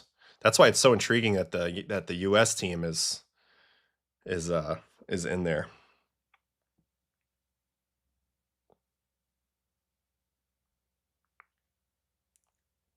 I think this was last year. Yeah, this is what they rolled with last time. See, they didn't really get the full group to play. Cade Smith was there, Rob Z, Cal Quantrill, Adam Lowen. Wow, what a legend. Matt Brash, Axford, another legend, Philippe Aumont. Wow, some old school dudes. Nicky P. And then, yeah, Julian, Lopez, Toro, Freddie, Casey, Denzel, O'Neill. So Jared Young, I mean, they could be okay. I do think the pitching will be a little bit of a problem. Joan Tongamoto is going to carry. Tongamoto, I love that. Best starter is probably going to be Soroka. I'm a big fan of Mike. He's getting a chance with the D-backs this year. Pool B looks tough. What was the Pool B? That's the U.S. Italy pool. Let me go back to that. WBC pools.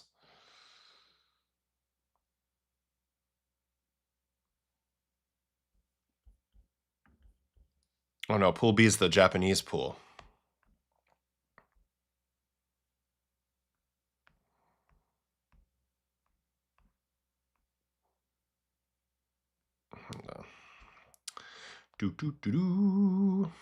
Okay.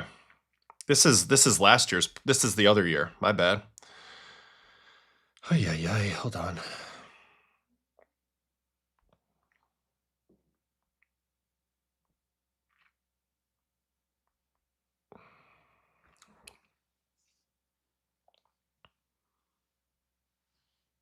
Yeah, this is the one. All right. All right, here's the pool. So Pool B, yeah, U.S., Mexico, Italy, Great Britain qualifier. So Mexico's kind of been a little bit of a thorn in the U.S. side. Beat us last time. Italy's gonna have a sneaky team, so we'll see. But yeah, you expect the U.S. with their squad. I mean, this is the best U.S. team they've ever had to roll everybody there. In Pool C, Japan, Australia, Korea. That's usually Japan and Korea that advance out of that one. Pool D, Venezuela, Dominican, Netherlands, Israel. So Pool D is kind of sneaky strong. Wow, what did I just do? Because Netherlands is usually pretty good. That's Curacao and Aruba guys too. So I don't know if Venezuela is going to be able to play given what's happening there either. So I guess there's no comment on that yet. But yeah, I think Canada's got a shot in Pool A. And I think by the time you get to the quarters, I would guess Puerto Rico, let's say Canada or Cuba, US, and probably Mexico or Italy, Japan and Korea, and then probably Dominican and either Venezuela or Netherlands. And then it'll be really strong tournament from that point forward. Really strong. I'd be surprised if Tong pitches as well. What balls are they using for WBC? They're big league balls. Same balls. No difference, just a different stamp on them. So major leaguers are very comfortable with those balls. And that's an interesting thing. I saw Pujols, who's managing the DR team, talked a little bit about how he feels like it's a little unfair that the Japanese and Korean teams are practicing so much right now, and the other teams don't really get that benefit. A lot of it's to get used to this ball, but also they just take this tournament so much more seriously than some of the other federations. So I don't know. I don't know if it's like a thing that should be complained about or whatever, but those teams definitely practice with the ball so they get used to it. Today I learned the Czech have a baseball team in WBC. Yeah, they had to qualify. They had to beat out a whole bunch of teams. I wonder if it's better for Tong to pitch and compete or just go to spring training early and work with a team. More than likely, that's what's going to end up happening, and he'll play for Canada the next time around, I would say, because like right now he's on the cusp of being a big league starter. He has some more development to do. It's a bit more important. So that's probably what's going to happen. So I don't know. We haven't heard anything. So my guess is he'll be in Mets camp the whole way. Japan has two big sports, baseball and sumo. I love Japan. Japanese culture. Helps that they love my favorite sport, which, as you can guess, is probably baseball. All right. All right. You can keep throwing more stuff in the chat, and we can go a bunch of different directions from here on. I think we already talked about Ahmed Rosario signing with the Yankees a couple ways back. It's just another depth piece. He hits lefties. He's got some speed. He can play outfield and infield. They must have liked him, so they keep him. I want to go look at some winter ball stuff from yesterday, and in the meantime, we'll see what else you guys want to talk about. Might be good for him to get reps in an environment at the WBC. I think it's good overall. Like when I pitched for Team Italy when I was in AA, I thought it was a great thing for me to get used to the big leagues and big games and all that. It's just that the team is going to want you to build up in a manner that's going to help them during the season, and they're going to probably be a little bit difficult to convince, even though you don't technically have to convince them to play. they can't stop you. At the same time, they can definitely discourage you, which I've had happen to me before. So that's my guess of what the Mets will do with Jonah, but I don't know. I don't have any actual intrigue on that. Information on that. Okay, let me do some Dominican Winter League. So they are currently in the round robin. I have a really cool thing that I found on Reddit to show you guys. This is the Road to the Caribbean Series and the Caribbean Series Finals. This is everything that's happening in winter ball right now. So in Venezuela, they are. Well, we don't know what's happening necessarily with Venezuela yet. They might not be involved. I think they've already been booted out of the Caribbean Series, so we're gonna skip that. In Puerto Rico, they are up to the semifinals right now. Santurce is playing and Carolina is playing. Both of those teams have the lead in their bouts. One more win, I believe, and those two teams go to the Puerto Rican final series. So those two teams will be battling for their spot in the Caribbean Series. In the Dominican, they're in the middle of this round robin right now. You can see Escogido 6-1 at this moment, and the Gigantes are 0-7. So you can probably count them out. Two of these teams will advance to the finals, which is a 7-game series, as Justin Courtney gave us the lowdown on that last week. Aguilas, who was the regular season darling this year, had by far the best record. They're threatening to not make it. They are 3-4 right now in the round robin. The Toros, my squad, 5-2 at the moment. So two teams will emerge from there. And get into the Dominican League Finals, which is a 7-game series and is absolutely electric. Can't wait for that. In Mexico, they've got 4 teams right now in the preliminaries. GSV, MXC, which is Mexico City, I would imagine, and then Hermosillo, and I'm not sure what MOC stands for, but eventually these teams will get through it to the Mexico Series, and then they will send somebody into the Caribbean Series round robin. I believe that there's going to be a fourth country that's going to enter this as a guest country now that I think Venezuela's out. And I think it might be Colombia or somebody like that is going to enter some more people in. So this just gives you, I thought this was a cool visual of kind of the Road to the Caribbean Series. And also keep in mind that in all of these leagues, as teams get eliminated, a lot of their best players then get grabbed as ringers onto the team that did advance. And so their teams get kind of better and better as they go. And we'll monitor it, and we'll definitely cover the Winter League final. Oh, the Mochis. Mochis is this team down here with the Reddit logo covering them. Panama is in as the guest nation this year. All right. So it's going to be very fascinating how it all works out when we do get to the Caribbean Series, which was originally going to be in Venezuela, but I think it got moved to Mexico. But I'm always locked in on the Dominican stuff. So, man, Gigantes 0-7.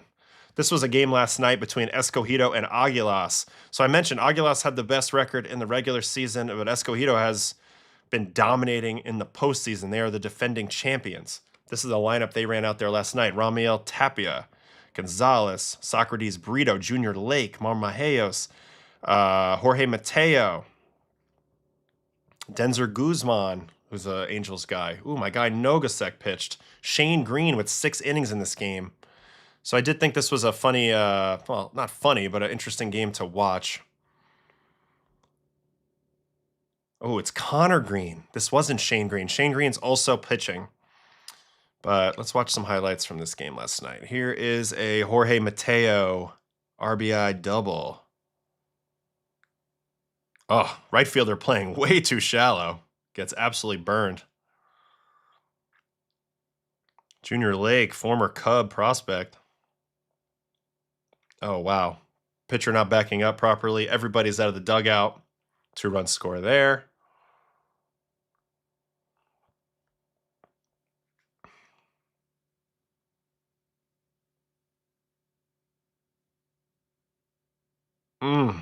Wow. Contact play, man, on third. Intriguing thing to look at here, and watch what Christian Adames does here. He's playing third, typical shortstop. He makes this play and then creates a little room for himself to make the throw. Now, he doesn't get the out, but that was important. He didn't try to throw over the runner. He got outside of the line to make sure he had a clear path to the throw. So if you're a kid, if a kid at home, that's what you have to do sometimes. Give yourself a clear path to see. Here's a Socrates Burrito hit for Escogido.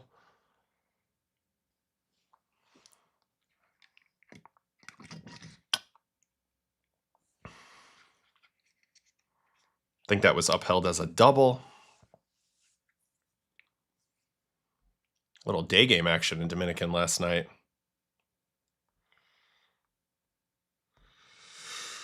What else we got? And here's a Christian Adames RBI single.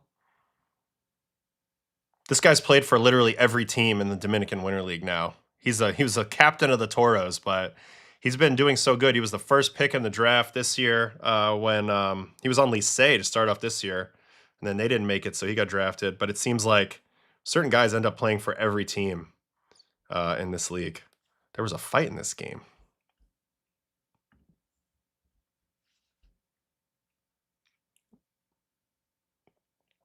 Little burn up and to left.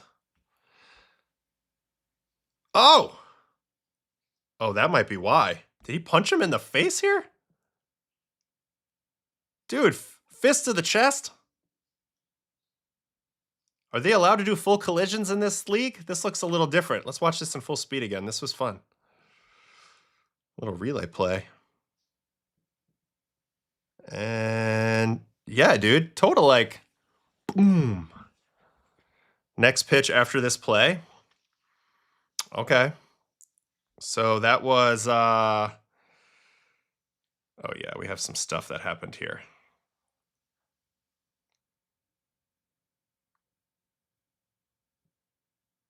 Let's see if I can go pitch by pitch here.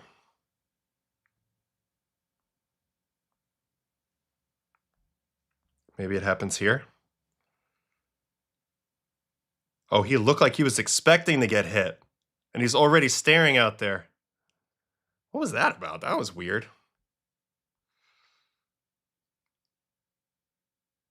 Oh, something had happened there, because that's a different batter.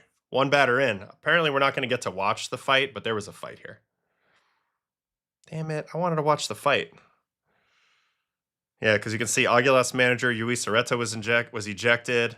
Eric Gonzalez was ejected. Jimmy Paredes replaced Eric Gonzalez. On-field delay for a fight. So we missed the fight. Yeah, it happened right after that slide. Jay Cito, you saw it, baby. Yeah, I could tell with that slide, the punch to the chest slide, that's usually going to cause some issues.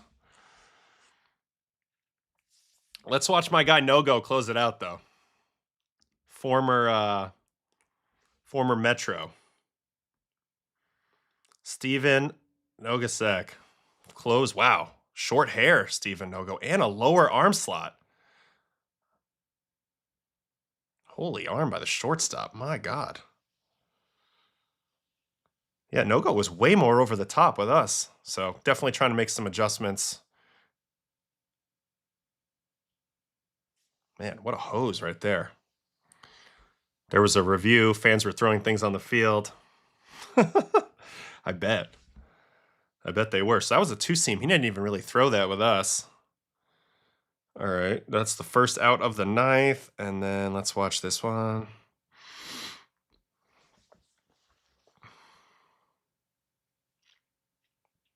A little slow grounder to short.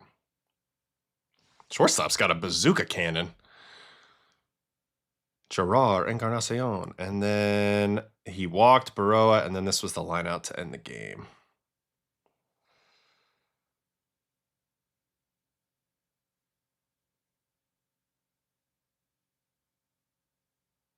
And that's the ball game.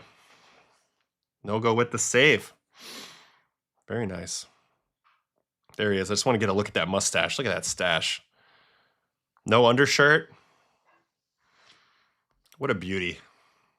What a beauty. There's no pitch missing. It's just like after that stare down, they clearly cleared the benches and then they fought, but they didn't have any video for that. They didn't have any video for the fight.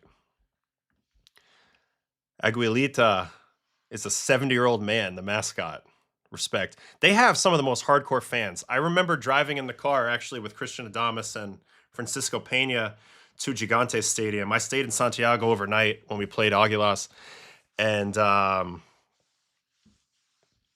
we were driving through, all through Santiago and through the neighboring towns on the way to San Francisco, and there was Aguilas stuff everywhere. Shops painted with the yellow and the eagles and all that. And I thought it was really cool how into it everybody is out there with that. Wasn't a fight, but the benches did clear. I just don't think we're going to get it, and it's fine. It's okay. All right, Gyro 8891. Great to catch you this morning. How's things? Everything is great, man. It's a new year. We're headed into some interesting times here. I'm curious what's going to happen with me. I have some balls in the air. But then after that, we're going to have more and more guests this whole month. And then by the time it's February, it starts to get exciting because then spring training is getting ready and WBC talks. So I'm doing great. I'm happy to get past the holidays. That's always a grind. And we had 3 kids at home, plus play dates and sleepovers and cousins for pretty much every day for the last 2 weeks. And as much as I loved all that, it was an absolute nightmare getting them up for school today. So I'm kind of happy we're getting back in the routine, you know, and I get a few hours without a million kids jumping all over me. So I love them, but they're a lot, no doubt about it.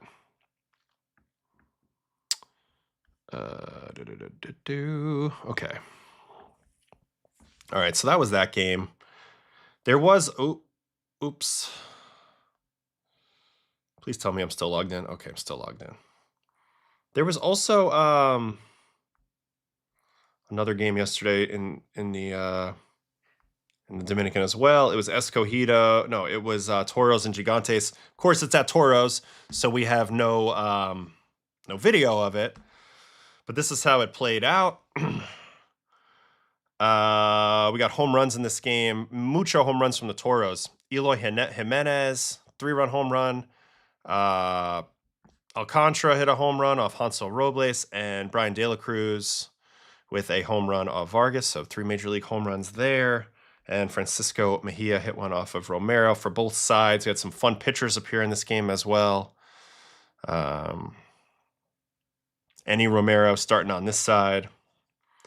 Remember Guerrero? This guy was a 100-mile-an-hour guy for the Tyron Guerrero for the Marlins at one point. Didn't really have good results, but they're absolute cheese. So you see a lot of dudes out in this league. But that round robin's getting interesting. As I mentioned. Yeah, Gigante's 0-7, so they're toast. Aguilas is going to have to come back to take one of the spots from Toros or Escogido. So these games are all big. They cannot afford to lose much more. Or it's going to be a Toros-Escogido final, which would be exciting. It'd be fun, and then they'll be able to draft all those players back. I bet the Toros redraft Christian Adames if they get to that point. Puerto Rico, the teams have changed a lot too. Like Christian Campbell's no longer playing anymore over there. But there's some good teams around. Found it. Gonzalez was ejected for barking at the Aguilas catcher. Benches then cleared, but nothing really happened. Not sure why hitter was complaining that he wasn't hit. It looked like he was expecting to get hit, and he was all charged up, and then that pitch kind of came in, but it didn't even come close to hitting him, which was kind of a weird dynamic. I can show that again if we want. Kind of an absurd situation here. That was right after the play at the plate.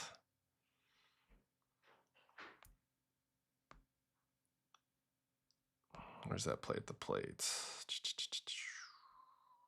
Yeah, it was right here. No, my bad. It was right here.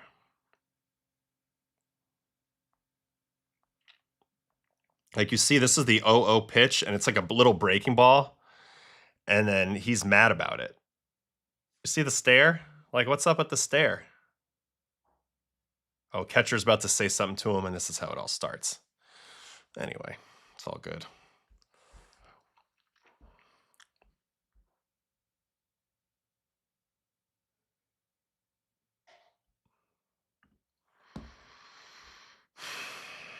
This was earlier talking about Jazz and Baez. I just think bigger games tend to lock some guys in more. That's all. So when you play in a big market and the games feel a little more significant, sometimes that locks guys in a little more. Baez just has a huge sample now, so he just has one issue. I don't think he has an issue of not being engaged or whatever. I think his one issue is just chases too much. So yeah, it was a slider, Mitch. This pitch isn't even close. Like, this is like when Manny Ramirez got mad at Roger Clemens for throwing a ball up middle. Somebody just wanted to fight. Although, tell you what, that pitcher's a brick shithouse. I wouldn't want to go out there necessarily. Look at the size of those legs. Those pants are dying to get off this dude. You know what I'm saying?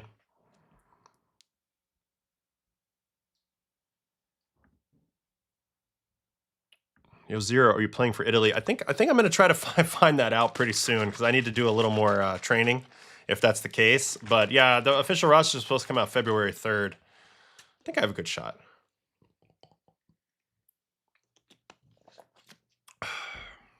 Have I gotten a chance to look at the article someone posted in the Discord? Tommy Fan might be actually on to something. I don't think I read it. When did this article come? Today? Oh, here it is. New York Times on the Athletics.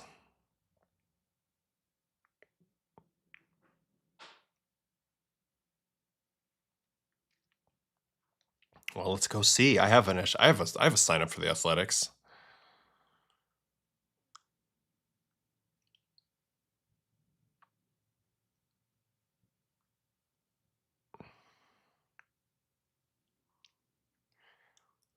At the heart of one matter for Fam is the chasm between playing for a winning or losing team. Fam has been on both, says that playing for a powerhouse means a chance to feast on lesser pitchers, no doubt about it.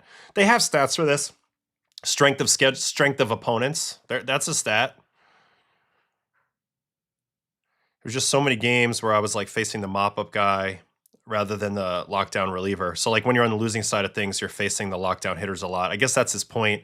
But that exists. That exists. He's not wrong though. Like a lot of times they do try to make comparisons between people, and they face like totally different players. So it's not a one for one. Fam graphs, that's kind of fire. I'm not gonna lie, it's kind of fire.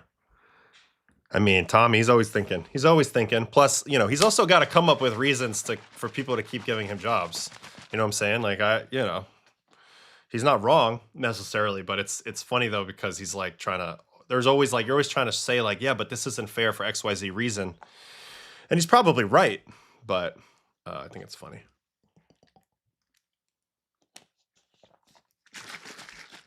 I would agree with this. Hard to quantify though. Very hard to quantify.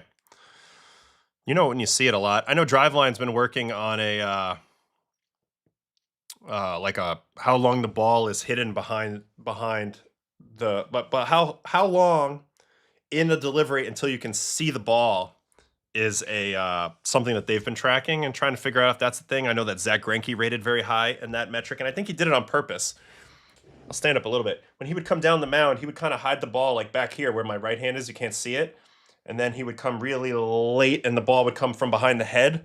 So it's like you still don't see it. And then it's like now you see it. So you get a little less time to see it.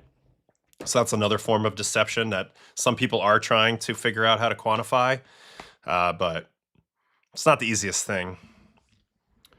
Fam's in like 38 fantasy leagues. But yes, I saw he posted that he won that big time one again. So he takes it seriously and he's good at it, obviously.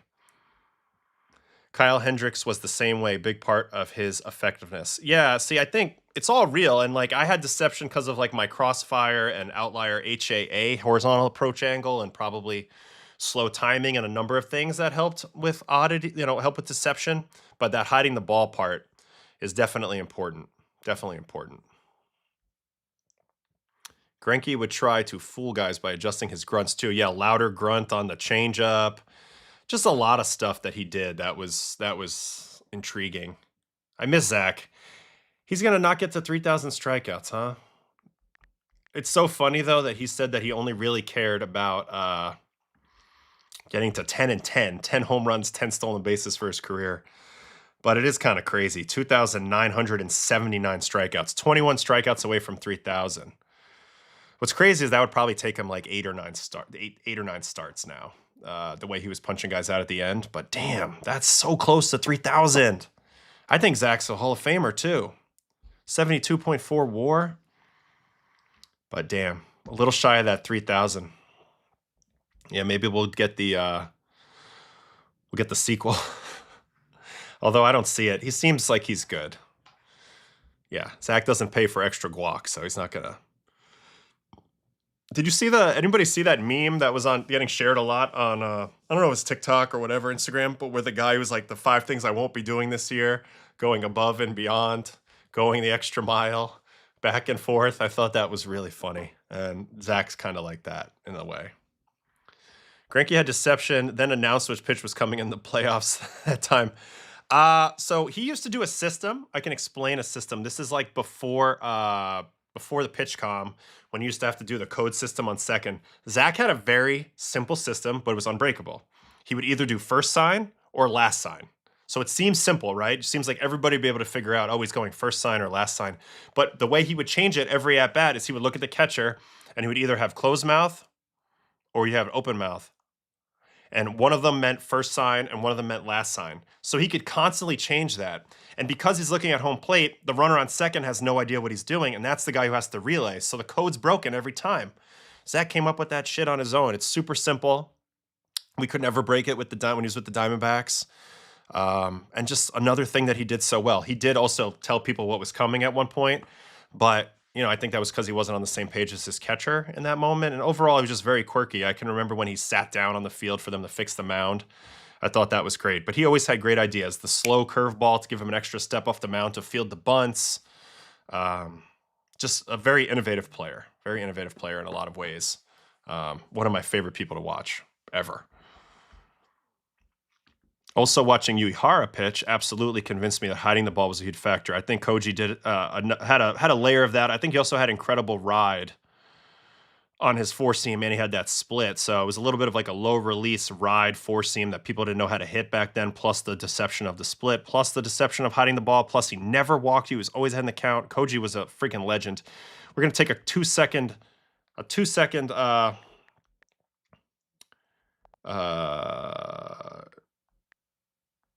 look at Koji, because I just want to show you this 1 year in Boston, which is a friggin' joke. 2013, 3.5 WAR, 1.09 ERA in 73 games, 9 walks, 101 strikeouts, and this is the kicker. 0.565 whip, best whip I've ever seen. 0.565 whip.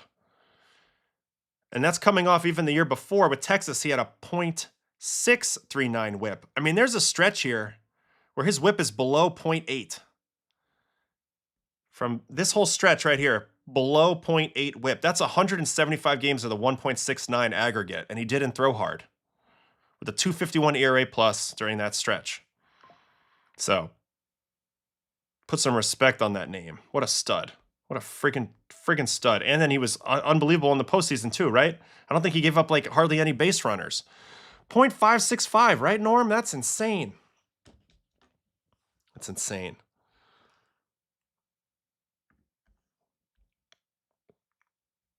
Yep, Yamamoto did the same thing with that curveball. We broke it down on the stream, getting an extra step to field the bunt. That was a huge play in the World Series. Without that play, that was an out they needed to make. It was a perfect bunt too by IKF. I know about the Jeffrey Yon. Well, I gotta wait for him. Is he on? Did he pitch in the winter ball game last night? I've been thinking about doing this. I've just been struggling, like filming things. Maybe I will start to film a few things of the ramp up. I think that would be fun. Have some ideas about arm care and stuff, but with the break, man, I was struggling. I couldn't do anything. I couldn't do anything like that. It was just hard to be able to film and then edit and pump something out good. I mean, I'd like to. Stay tuned though. We'll see. See what we can do. What is Adam's best whip season? I think it was 2022. Just under 1. I think I've had 2 years or 1 year just under 1. I never really had a crazy whip. Let's see. 0.975 in 2022, 0.926. These don't count because these are partially 0.991 in 2018, the career year. So 2 years under 1 that are legit. And then these 2 years, which they're not a full year because it's 2 years combined around my Tommy John. To me, this is actually maybe one of my best stretches of pitching. I had a 0.804 whip during this stretch in 44 games. So I don't know. It's not enough games to maybe count, but that was a pretty good stretch. Yeah, I definitely need to hire an editor at some point. You're right. I was waiting to get to 10,000 subs, but it looks like that might not happen until we get back to this next season. And maybe I should put a little more effort in. But I have a big meeting, and if we get the green light on some things, then maybe I will start, recruiting some more help. But yeah, a couple years under one, nothing crazy. How do you feel about that catcher prospect who got suspended for giving pitches to the batter?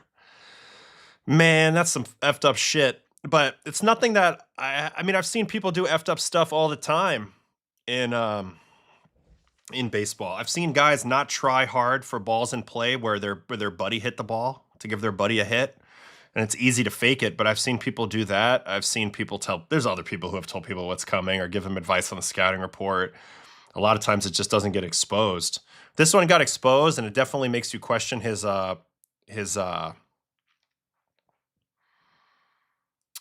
values and all that. But I think people deserve a second chance. I'm okay with him being back in pro ball, and he can earn the trust back of the team.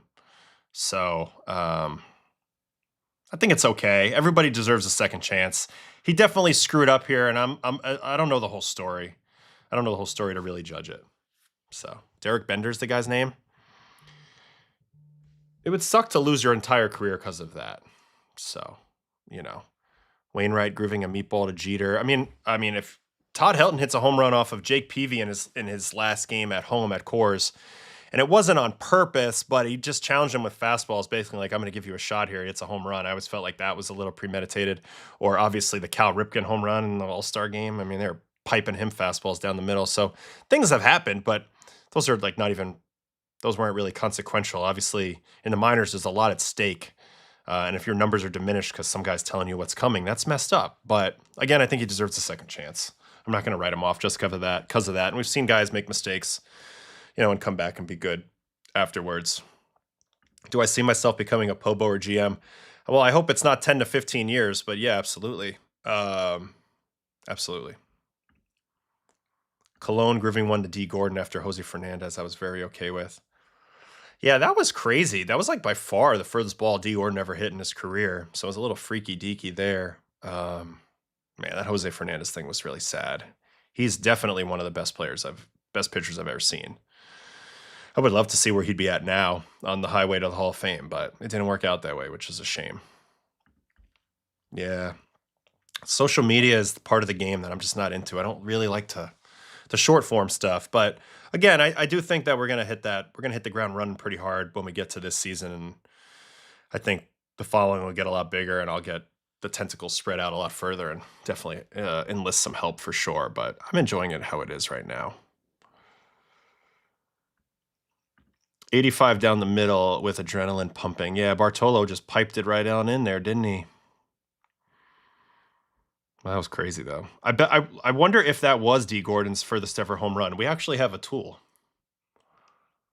We can maybe find out.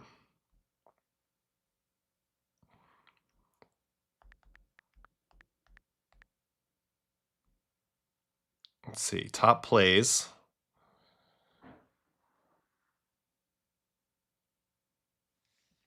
This is going to take a second to load because he's not a current player. Wow, home run distance, not the furthest. This is the furthest. Looks like it's off of Jose Feliciano, or who is this pitcher? I don't know who this pitcher is. This is his furthest ever home run. D. Gordon. Just into the bullpen. So it shows you just how weird that, wow, this is I just want to show you this for a second. Watch this reliever who's under the awning. As soon as this ball lands, he knows he's got to go warm up, and the sweatshirt's coming off. That was my life. Oh, well, if they score a run, you're in the game. So I think that's kind of funny. Let's see what else we got here. You got to think one of these is going to be the one. This one's off of Yu Darvish. Now we're watching D. Gordon home run highlights. This is another ballpark, this and Miami, where in right field, because of all those stands up there, makes everything look super far. Damn, he clipped him. That's crazy. Let's see this one. Here it is. So it's his third for, nope, this is not even the same home run. This is off the same pitcher, but it's in Texas as well.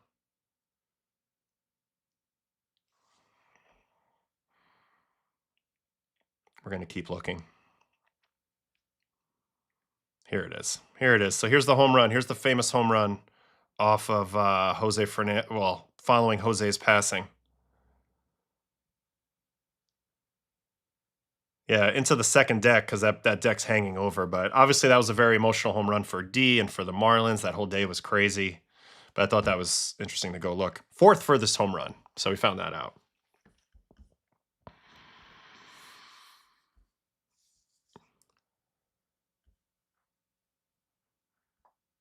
I think I found your channel on the sidebar of a Talking Baseball video. Okay, good. I mean, we're all kind of helping each other out. I'm a fan of those guys for the most part. And, you know, part of this YouTube world. You should get lots of Canadian viewers purely on the fact that the Jays are hot again. You know, we had a ton of Canadians. I would say half my subs are probably Canadian. So very grateful for that. We had a great time following the Jays through the postseason. I mean, we got to watch a lot of Savage, Gosman, Vlad, and Clement on standalone videos. And they're going to be a fun team to watch too. So very excited to see that develop this year and continue the relationship with the Canadian fans. Can't even watch his 20th longest home runs because he has 18 total. Yep, the Savage breakdown. That got a lot of attention. And honestly, this year I'm so fired up to do more of these breakdowns, like for debuts and stuff, because we got Imai, we're gonna get at bats from all the new guys coming over. You know, we're gonna have new rookies coming up, Painter, etc. I'm so excited to do that. And I think those are like kind of the bread and butter because that's when we get to learn about a lot of things. Hey, Adam, just joining the stream now. Have you already talked about the Japanese player signings this offseason, how they're getting much less money in years than expected? Yeah, I mean, we talked about a lot about all of the signings so far, the Japanese signings. I think that, you know, each market's different. I don't think it's like you can just like, you know, glaze over the entire thing and say, oh, Japanese players in general, US players in general. I think every position group, there's market factors for in each given year that are different. We've seen the relievers do very well this year financially. Maybe not in terms of length, but in terms of AAV on the U.S. side. I think with these two players specifically, three players specifically coming over from Japan this year, a lot was at play. I mean, you have the posting fee, which is part of it, but you also have Imai's fastball shape and slider shape, giving a lot of people probably some pause on the major league end. The swing and miss issues of Murakami, and then Okamoto. I think people liked him, but because of his he's a little bit older than Murakami, and I think the track record for hitting hasn't been as strong coming over from Japan. So I think he did quite well. But yeah, I mean, I think Yamamoto was a special case more than anything. Special case. How does a 150-pound man hit the second deck home run? Talking about that D. Gordon. Just get it on the barrel, pull it to the pull side, little backspin. Also, that second deck literally hangs over the field, so it's not that far.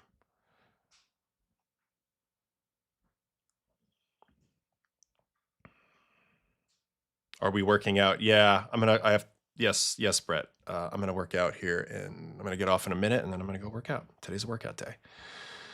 Bartolo home run highlights always look like he's throwing BP because of his velocity and body type. I mean, he was damn good, though. To your point, let's just give a quick breakdown on Bartolo, another steroid guy, which kind of sucks. But, I mean, this guy pitched for an eternity. 24 to 45 with a career 46.3 whip, 2,500 punchies. I mean, he did it. He had Cy Young. I mean, you know, very different pitchers. At the beginning, he was a 100-mile-an-hour flamethrower with Cleveland and Anaheim, and then next thing you know, he's a soft-tossing two-seam guy. You know, all those years with the Mets and beyond, really big command guy. You look at the walks per nine towards the end. I mean, averaging less than 2 walks per nine. So I don't know, very fascinating guy. Definitely a fan favorite, but also a steroid guy. Not going to be a Hall of Famer, but notable player for sure and damn good player. 4-time All-Star. I was lights out except for one day in particular, which was 2020 in Buffalo. We already went over that. Other than that, Blue Jays, I always felt good against them, but not that day. Japanese players have deadlines to sign. That lowers their average. I don't know if it lowers the average, but it definitely gets things to a conclusion a lot faster, especially when the offseason hasn't played out yet. Deadlines are interesting. They get you to the signing moment. They don't necessarily help you, bleed every last dollar out of a team, though. Is it possible to do a breakdown of spring games? I think we're going to try. I'm working on some of that information to try to get some spring. I'm also working on a tool to see if anybody's, like pitching wise, if anybody's stuff has drastically changed so we can get ahead of that. So good things will be happening. It's probably Nolan McLean is the player I'm most excited to watch. He just was so impressive right at the gate last year. So I'm excited for him. Excited to watch him. I'm excited to watch Pete, honestly, with the Orioles. I'm curious. I'm very curious. Oh, this is a good moment for me to tell you. Baseball After Dark. We're doing Baseball After Dark on Wednesday this week. I have a big meeting on Wednesday, so I can't do Baseball and Coffee. So we're going to do Baseball After Dark. Wednesday, I'll put up an upcoming with the time. It's going to be, in the later evening. So that should draw some different people to the stream on Wednesday. So I just wanted to let you know that right now.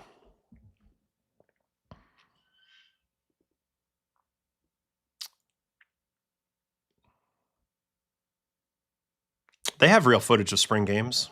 So we'll see. We'll see what we get.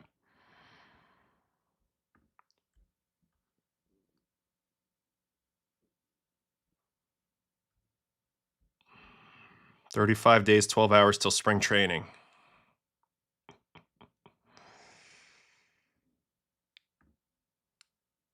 Dude, I got smacked that game. You know how upsetting that was? I was having a good year. I was headed towards a sub-3 year, and then I gave up 7 runs, and I was just like, I don't even know what happened. I just got my ass kicked. It's very depressing. Ooh, baseball and cocktails. Yeah, Wednesday night. Maybe we'll do that.